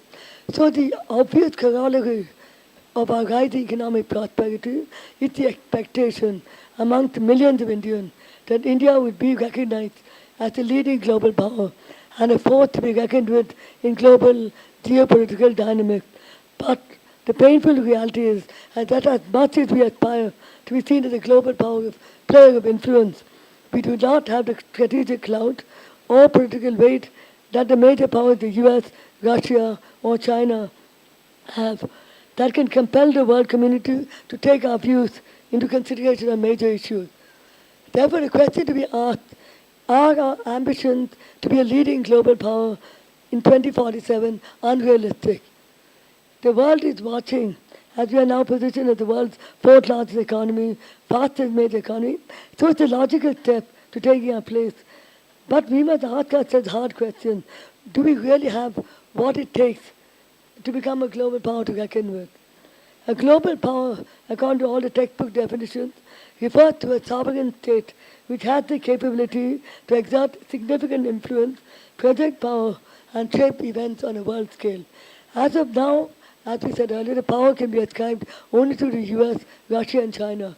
It is also known that such power is derived not just from economic strength, but formidable military capabilities, political and diplomatic leverage in international organizations, and of course, cultural and technological influence worldwide. As for India, we are clearly not in that space yet. We have seen in recent circumstances that our rise has not yielded the requisite strength or authority that would stand us in good stead in the global field.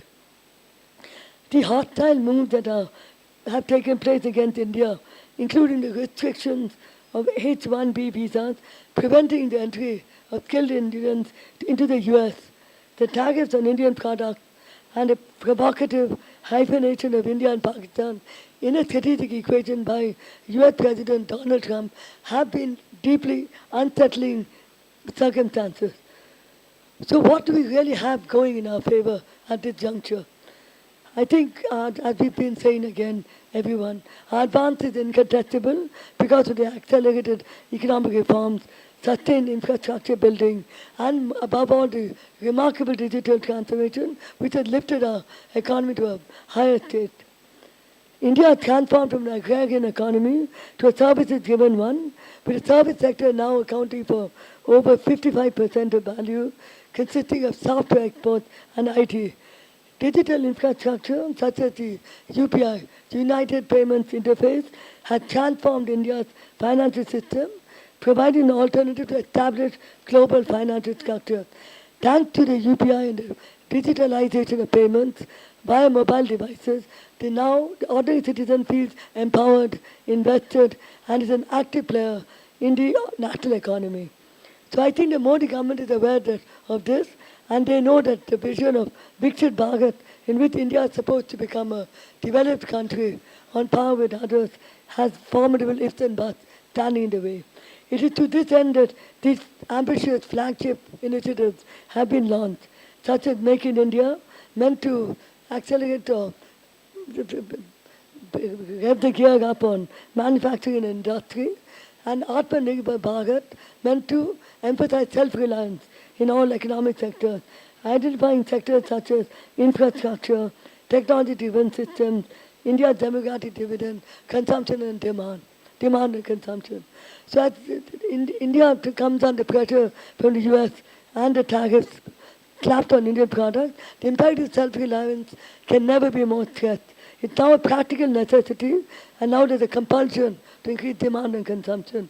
So what are the other ingredients for transformation or emergence or movement towards global leadership? Self-belief, according to me, is an important prerequisite for national transformation. What will really power our march forward? What will invest millions of Indians in the dream of becoming a leading power by 2047? Self-belief is the first requirement. Citizens need to hold a strong positive belief in our collective destiny of greatness and a prosperous future. Fortunately, Indians are highly motivated and invested in the dream of national transformation. We have, as a nation, always had a strong sense of self-belief in our country's inherent potential, and that certainly matters. I think pre-independence and independence, the campaign that we all launched, certainly helped to give India dreams and visions of greatness. And I think the early 2 decades of independence did lay the foundation for a sense of self-esteem, prestige and dignity. Indians have also always taken pride in the antiquity of our civilization, recognizing that we have a rich, pluralist heritage. And more importantly, we understand that there's been a continuum of existence from ancient times. We are aware that there's a thread of connectedness running through time from the Indus Valley civilization, the Vedic period, and in the south, the various dynasties that have flourished south of India. India's genius of adaptation and assimilation, absorbing incoming cultural influences with waves of invasion, have seen the adoption of Islam and Christianity as part of our multicultural legacy. Therefore, I would say that in the imaginative of Indians, there has been a collective cultural recognition that India exists from north to south. The sense of continuing civilization, despite the contested and differing historical narratives, have certainly made India aware that when independence in 1947 might have made us a sovereign independent state, the nation that was called India existed for centuries. And the second factor in our favor is, as everyone has said, India's soft power. It's been a trump card of sorts. It's had a global reach for centuries. Its philosophical depth, cultural concepts like Dharma, ideas like yoga, and ideas like, and even Upanishads and the Vedas, translated very early on by the Orientalists in the 18th century, have found worldwide resonance, particularly in East and Southeast Asia, establishing India automatically as a nation with widespread cultural influence beyond its borders. And I think India's belief in its own destiny is not newfound. It found echoes in the Constituent Assembly in the early decades of foreign policy led by Jawaharlal Nehru, whose contribution to building our prestige and sovereignty must be acknowledged in the articulation of the principle of non-alignment. Today, non-alignment is a doctrine much derided, but at that time, I think it served its purpose of ensuring India did not become a client state of either superpower, and instead increased its own influence by leading a group of like-minded nations like Indonesia and Egypt, and at that point Yugoslavia. So such global arrangements have laid the foundation for India to pursue its own development and national security goals, receiving economic assistance from both superpowers and being able to invest heavily in its own economic capability. Today, as we face inimical external circumstances, both Prime Minister Narendra Modi and External Affairs S. Jaishankar have shown exemplary courage under fire.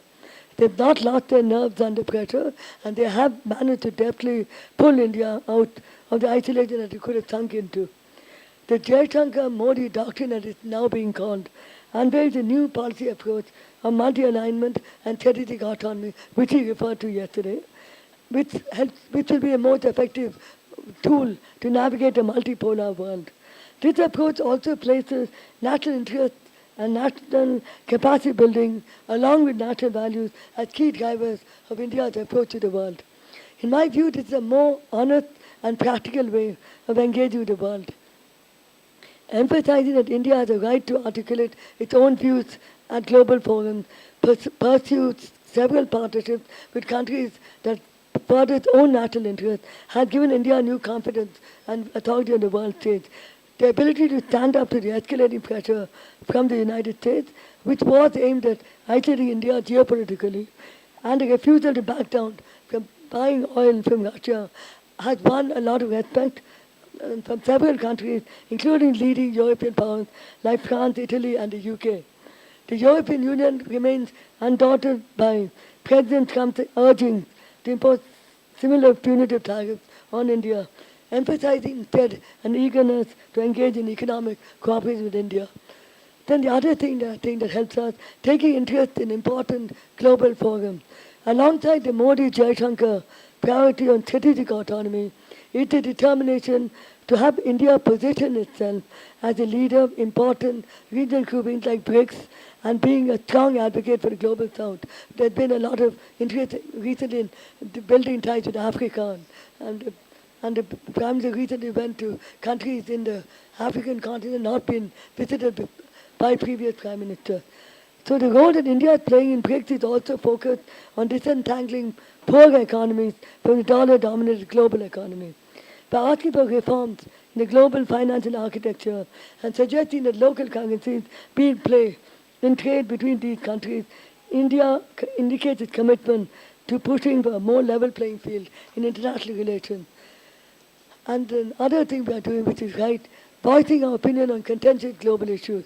India is also displaying a new assertiveness, refusing to be sidelined by attempts to marginalize us in the global arena.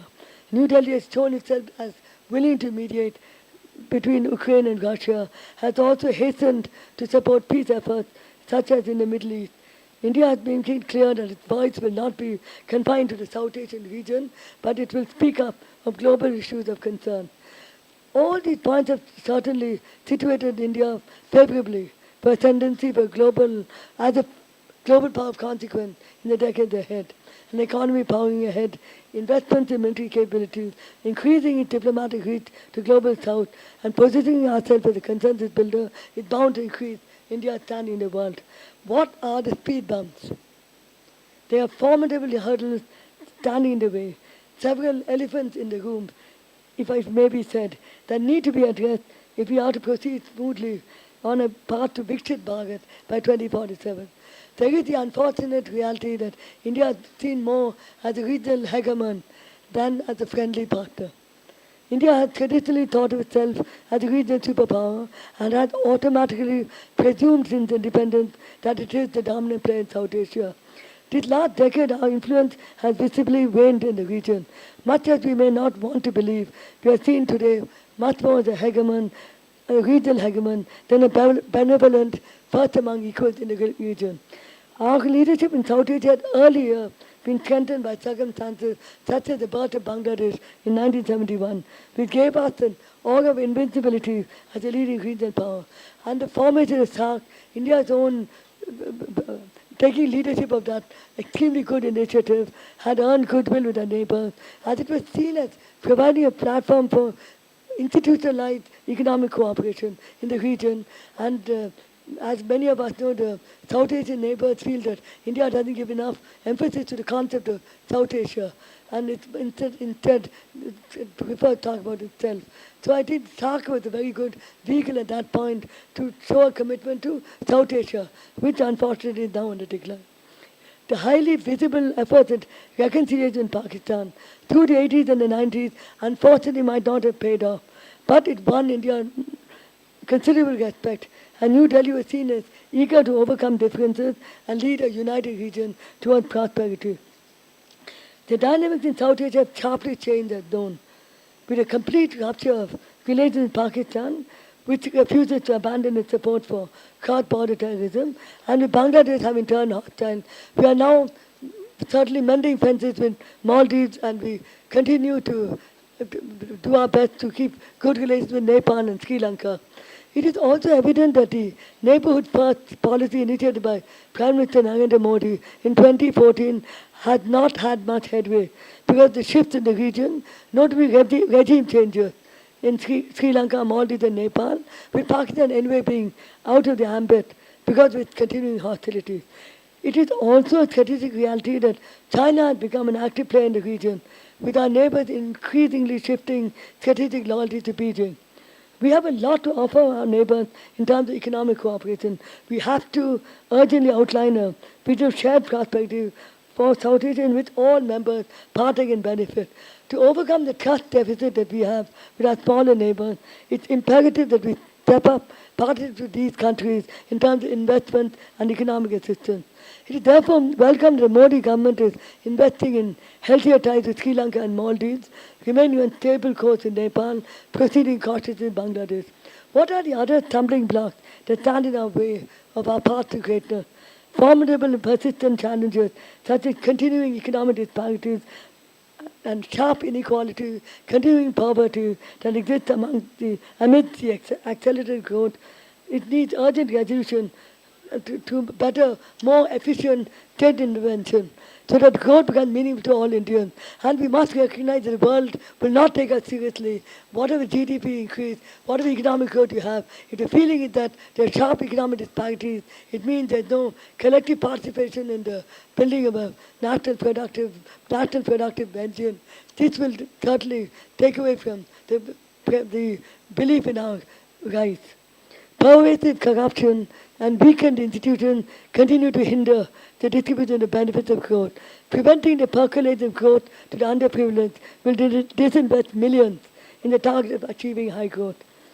So to conclude, as to what kind of global power will India be, depends on the success we have in surmounting these formidable challenges and how effectively do we play to our strength. We have much going for us, a set of national values, including a strong sense of global responsibility, a commitment to pluralism, democracy and shared well-being. These are intangible assets that are part of India's proud legacy. The new efforts we are assertive in global forums and to voice our opinion on global concerns, including playing peacemaker in conflicts like Russia and Ukraine, have enhanced India's moral stature. Above all, India has a unique perspective and stands apart on the world stage. Its storied civilizational legacy, its successful struggle against colonialism, and emergence as a leading power has won respect the world over, which continues to this day. But it is in our national interest to honestly acknowledge the elephant in the room, our failure to curb corruption, eradicate poverty, while we sustain a high rate of growth, and proceed forward with a determination to address these issues before expecting the world to believe in our rights, the confident and self-assured global power. It is crucial to involve millions of Indians in this dream and have them invest their energy in the project to build a Viksit Bharat by 2047.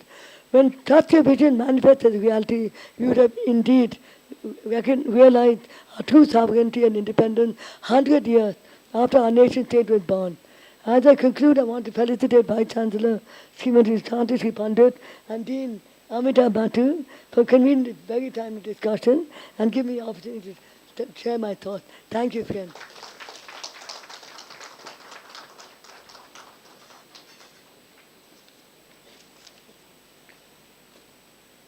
Thank you, Dr. Malini Parthasarathi. Now I request Sri J. Nandakumarji to make his presentation.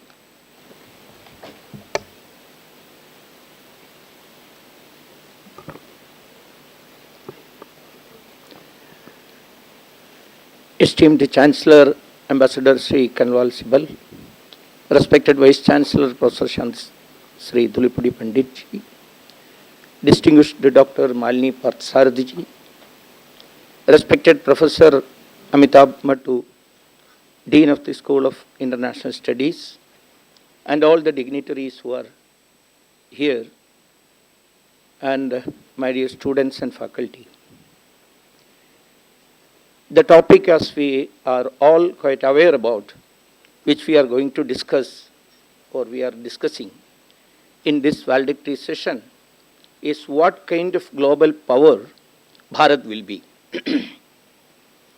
Recently, a great deal of discussion has taken place on various aspects of this topic in the context of the US tariff controversy. At the time, several intellectual scholars, including Westerners, appreciated Bharat's unrelenting stance, noting that Bharat is not a pushover but a civilizational force. We are glad that such an awareness is being increasingly acknowledged across global forums. Yes, Bharat never aspires to become a global hegemon or a policeman, but a dharmic and moral force, just as a Nigraha-Nugraha Shakti, to create a situation in which the world nations live in amity and peace. We have a distinct vision and voice.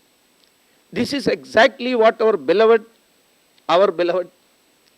External Affairs Minister S. Jaishankar said. We are not on anybody's side doesn't mean that we are sitting on the fence.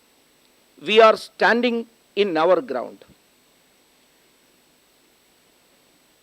I have had an opportunity to learn two particular lines, Sanskrit lines, from my childhood onwards.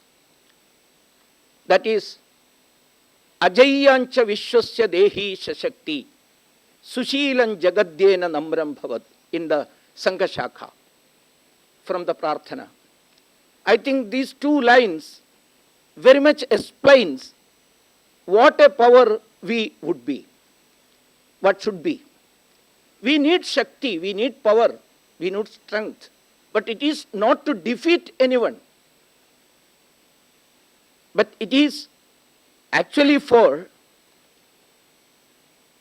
is to attain invincible strength, both physical and material, no doubt, but not to harm or dominate, but to win the world through noble qualities or civilizational powers.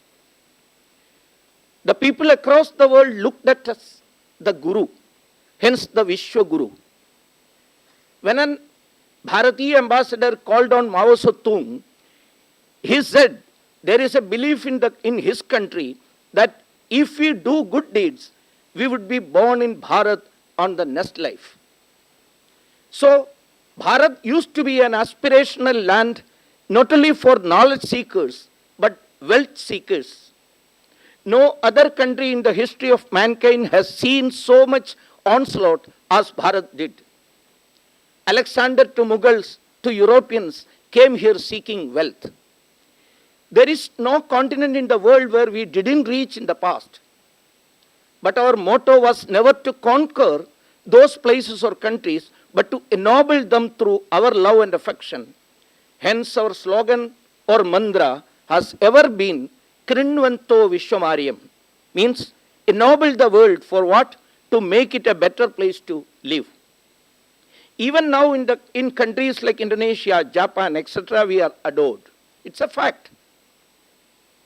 Discussing about a book, British writer William Dalrymple recently said, I'm quoting, most of the great ideas the world discusses today have been originated in Bharat.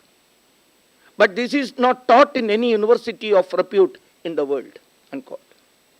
The timeless ideals of coexistence, already Ambassador Sibal has already mentioned about Vasudhaiva Kutumpakam, and also in our ancient scriptures it has been clearly mentioned that this Bhumi is our Mata, Mata Bhumi Putroham Prithivya. These noble thoughts have their origin in Bharat. If there exists a truly universal vision that embraces all living beings with compassion and kinship, it is the Bharatiya worldview. When Swami Vivekananda addressed the audience in the Conference of World Religions in Chicago as brothers and sisters of America, he was only echoing the Bharatiya tradition of treating all people as kith and kin. This is not something that is accidental. According to Vedanta, the whole prapancha, or the universe, is the manifestation of divinity in different forms. Hence, Chandogya Upanishad says, Ekoham Bahusyamaha, that those who are born and brought up in the Bharatiya tradition cannot but treat not only human beings, but even other animate and inanimate objects in the universe, the manifestation of God. Having said this, we have to discuss a bit about the main topic also. I think I will not exceed the limit which has been given, time limit which has been given to me by Honorable Professor Matuji or our Honorable Chair. Today, we have to discuss about the global political order also. We are hearing so much of discussion about a global order. There exists an unbelievable volume of literature that points towards the concept of a global political order. I'm repeating, a global political order. Let us contemplate the possible histories of such an order. Did such a global order ever truly exist? In fact, the world at any given moment in human history, and especially in the last 2 centuries, appears extremely chaotic, full of conflict and unhappiness. Therefore, it seems that the debate on the global world order is some kind of aspirational dream, a normative idea. Unfortunately, these normative ideals are not confined merely to abstract statements. They are embedded in legal and diplomatic principles across the world. Thus, we must ask, in the world order being discussed, whose world is it? And for whom does it exist? The so-called global order is not a uniform consensus, nor a genuine reflection among all the diverse groups of this world. Rather, it is a kind of normative vision, shaped by the perspective of a particular culture, that is Western culture, about what constitutes a global order in its imagination. In building such a global order, especially over the past few centuries, there has been violent disruptions. The boundaries of the world have been redrawn, sometimes carelessly. People penned maps in drawing rooms, seeking to settle the lives of real people merely by shifting lines on paper. Such practices merit reflection. What kind of aspiration can this global order generate in an ordinary person walking on the streets of Bharat or on those of Papua New Guinea? It remains unclear whose purposes this ostensible global order truly serves. In recent years, from onset of the COVID-19 pandemic onwards, we have witnessed tremendous failures of these institutions and the normative ideas of the Western world, which have long sought to dictate terms to all other nations.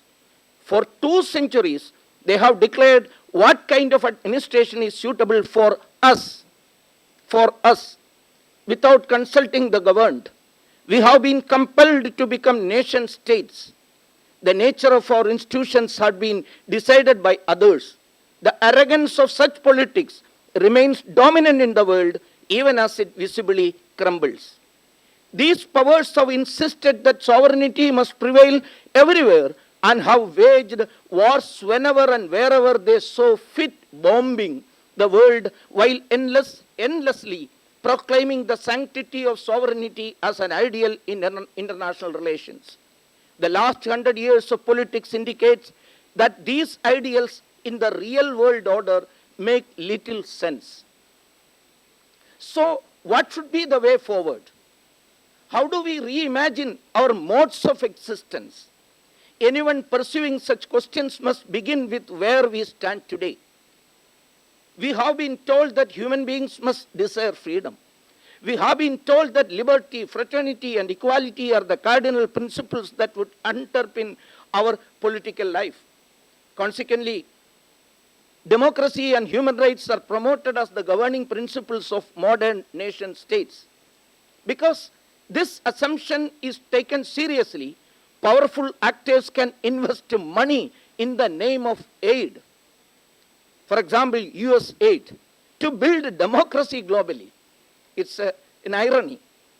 While such causes may appear noble in principle, in reality, interventions for strengthening democracy, they are intervening only to strengthen the democracy, often mean that governments are toppled, countries are broken, and civil wars are encouraged. Today, every tiny instance there is another fact also. Every tiny instance in Bharat is scrutinized as a gross violation of human rights. Meanwhile, what happens to Hindus, Sikhs, or other pagan in various Islamic countries is rarely a concern for human rights advocates. We have to address all these issues. These are the views from a layman. I know Samanyata laymen seldom dare to enter into these academic discourses, but I dare to. We have been preached and lectured all the time that just institutions have just consequences. If that were to be the case, all the global institutions were just institutions. What are its consequences? We know today that these are merely a set of assumptions what do not have any serious significance. But then we are asked to build such institutions despite having unjust consequences. We have seen that in GATT, WTO, or any other global commitments. Name it. Therefore, it is now crucial to revisit the value and significance of these ideas for our existence in the 21st century. This is fundamentally a question about the future of the present. The time has come for a profound reassessment of our basic assumptions in international relations and geopolitics. Time has come to articulate how would global order look like if we have to draw from Bharatiya thinking. One should ask, how might international relations look if their foundations were based on Bharatiya ethos? What should be? This demands deeper arrangement, engagement, and reflection upon our own intellectual traditions. Let us briefly return to history to sketch up such potential alternatives. We have the Kautilya Arthashastra and a range of epigraphic material that illustrate Bharatiya perspectives on politics. Of course, Bharat had many rajas. It was not a nation state in the modern sense, but rather a civilization state. Multiple rajas yet connected as one culture or civilization. We were not driven by passport and territorial boundaries, but by mutual trust and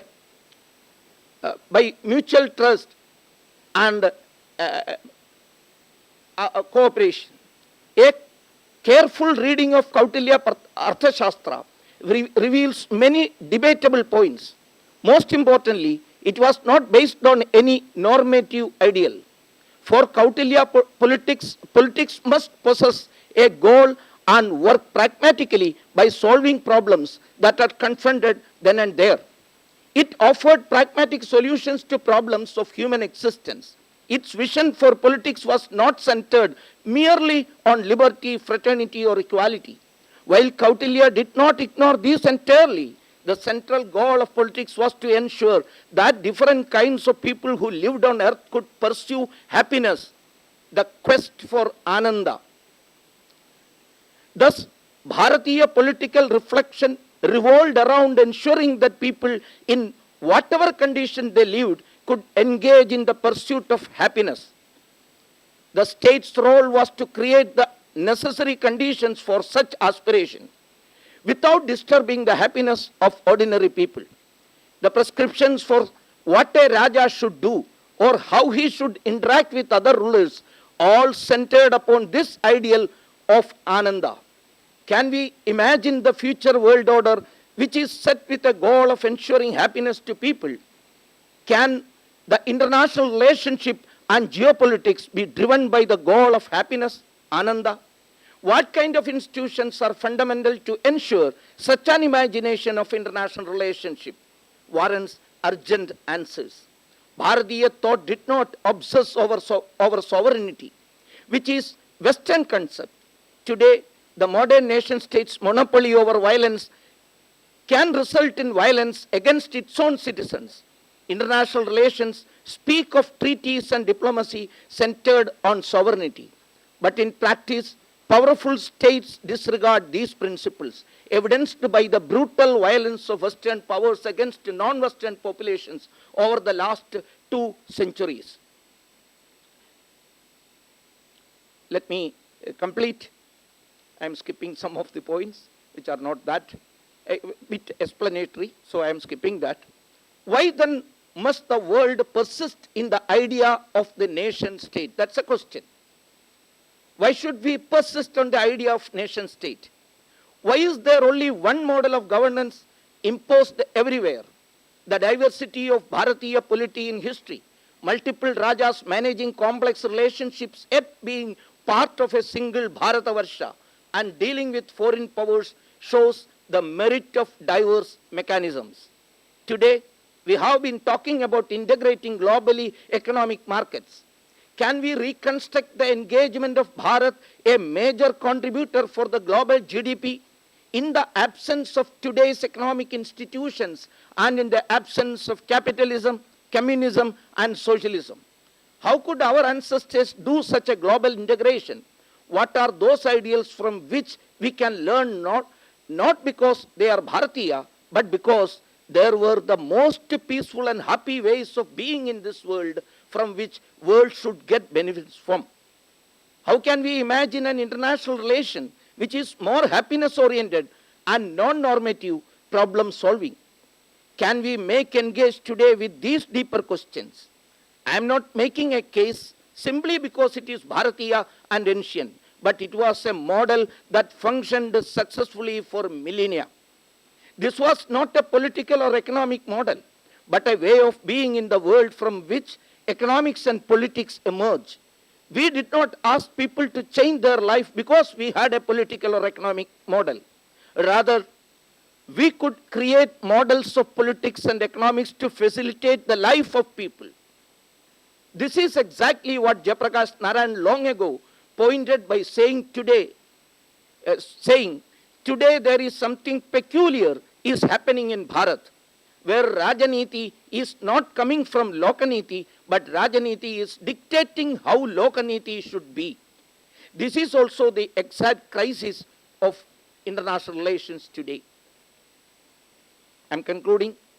Politics and international relations should be matters of practical engagement, not unrealizable normative ideals. What is the nature of future practical engagement? What resources can we draw from Bharatiya tradition?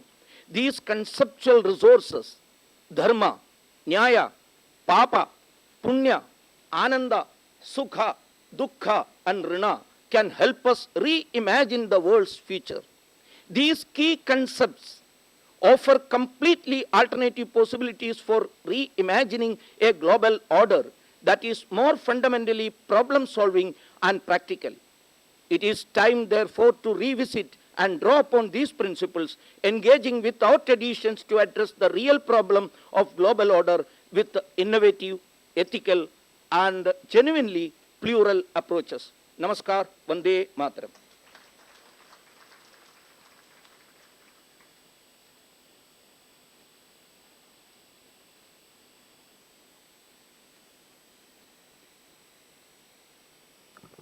Thank you, Nandakumarji.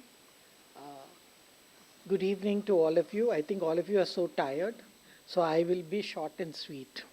Brevity is the soul of wit. Ambassador Kanwal Sibbal, respected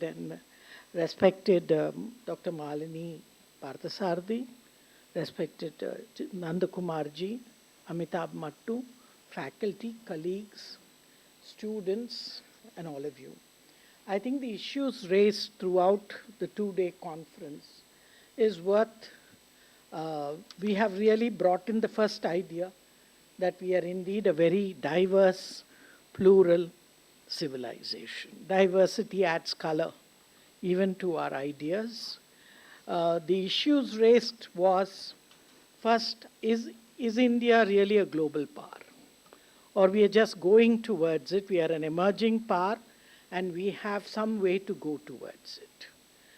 My first question for global power is, do we have the political will to power?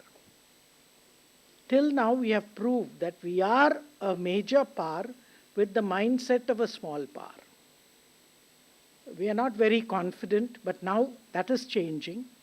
But will that bring in?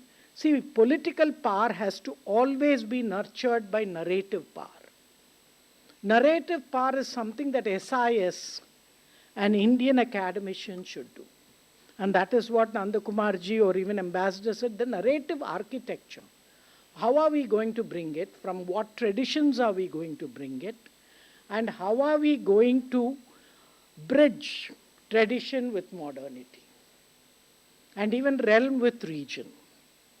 So how are you going to change with continuity? So this is a major challenge to young minds as well as the scholars in SIS. And I think as we started 70 years ago, I'm sure we have another clarion call to renew ourselves. The second issue that came in was, are we really a pivot?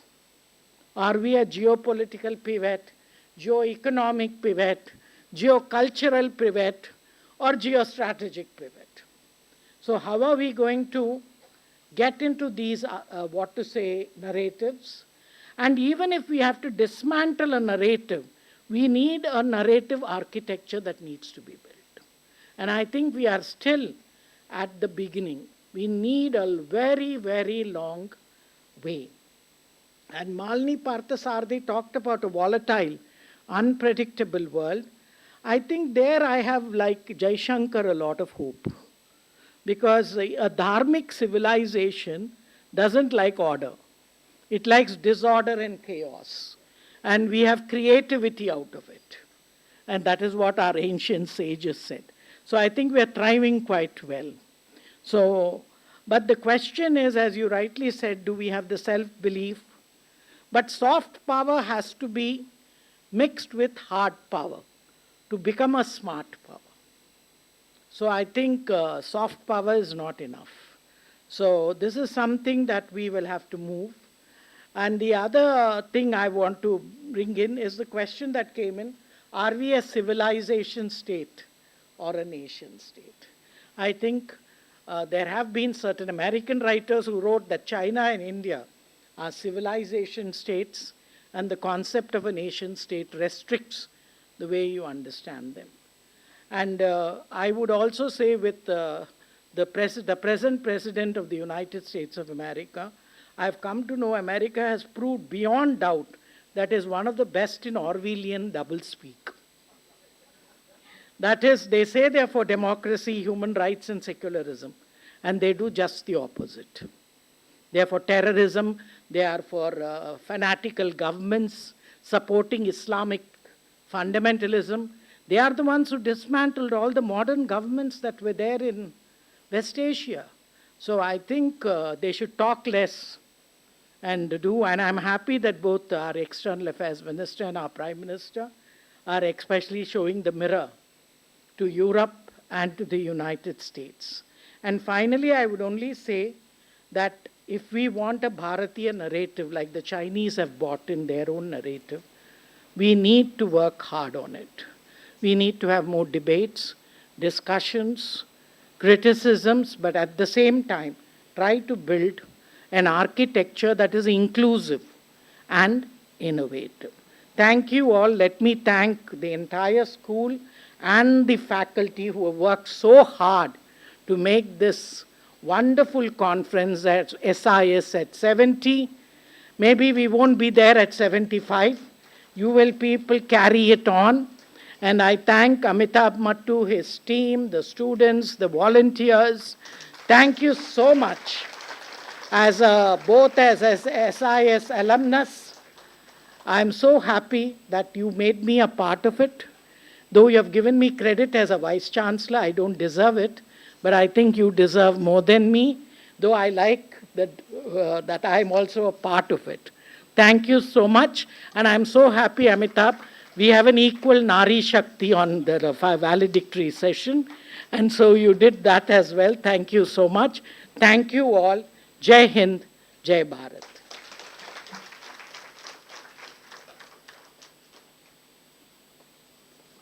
Thank you, Professor Pandit, for leading this insightful discussion. And thank you all our panelists for sharing their perspectives. I now invite Professor Preeti Singh, Conference Co-Convener of Aravalli Summit, for a formal vote of thanks.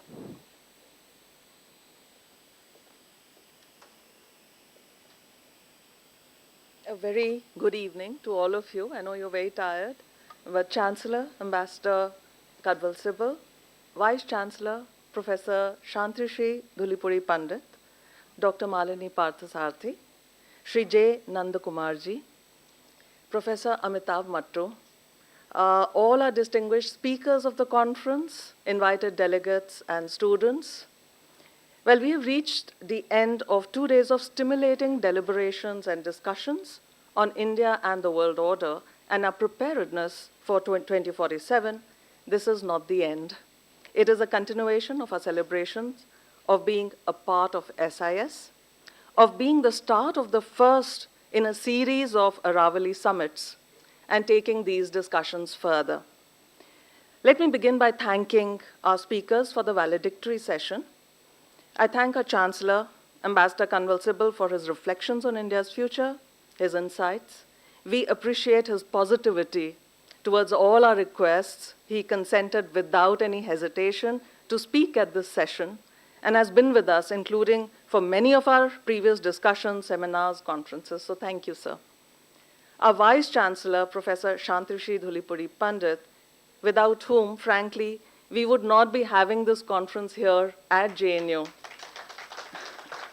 She made it possible with her time, her energy, and her encouragement, and of course, she's raised very pertinent questions right here, right now.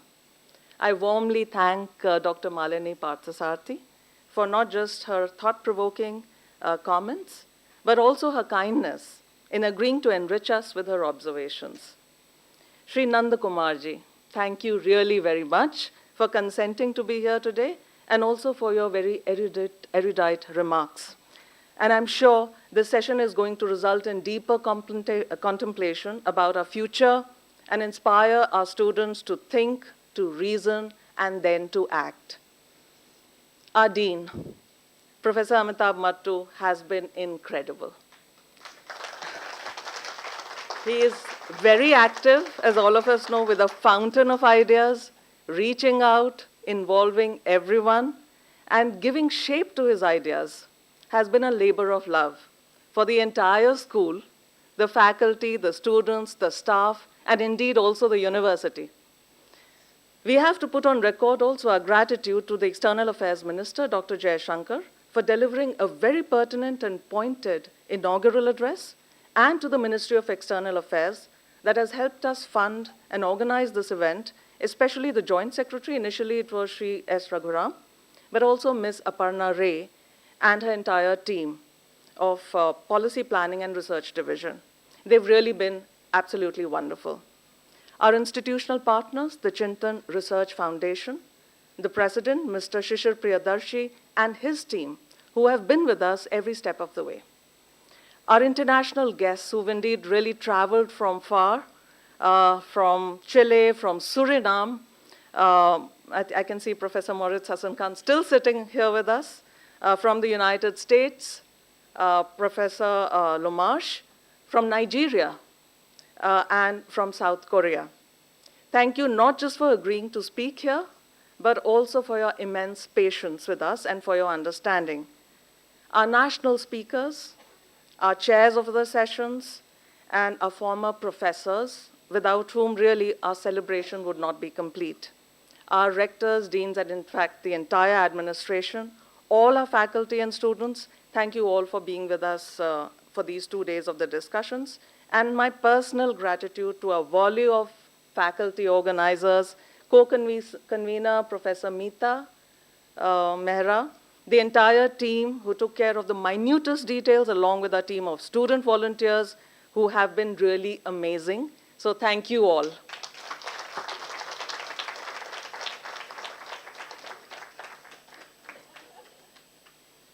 Should we now proceed maybe for dinner?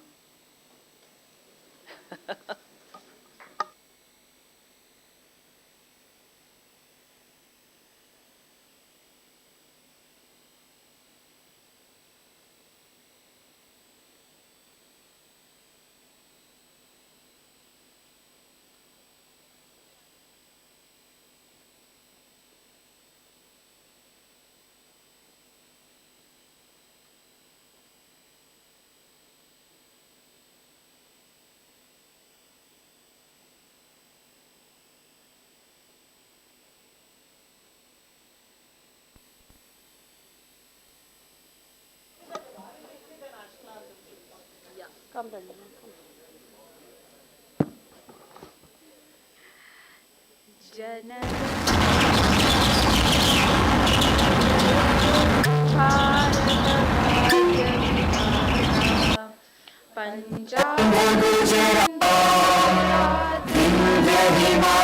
Dravid Utkal बंगा विंध्य हिमाचल यमुना गंगा उच्चल जलधि तरंगा तव शुभ नामे गाहे।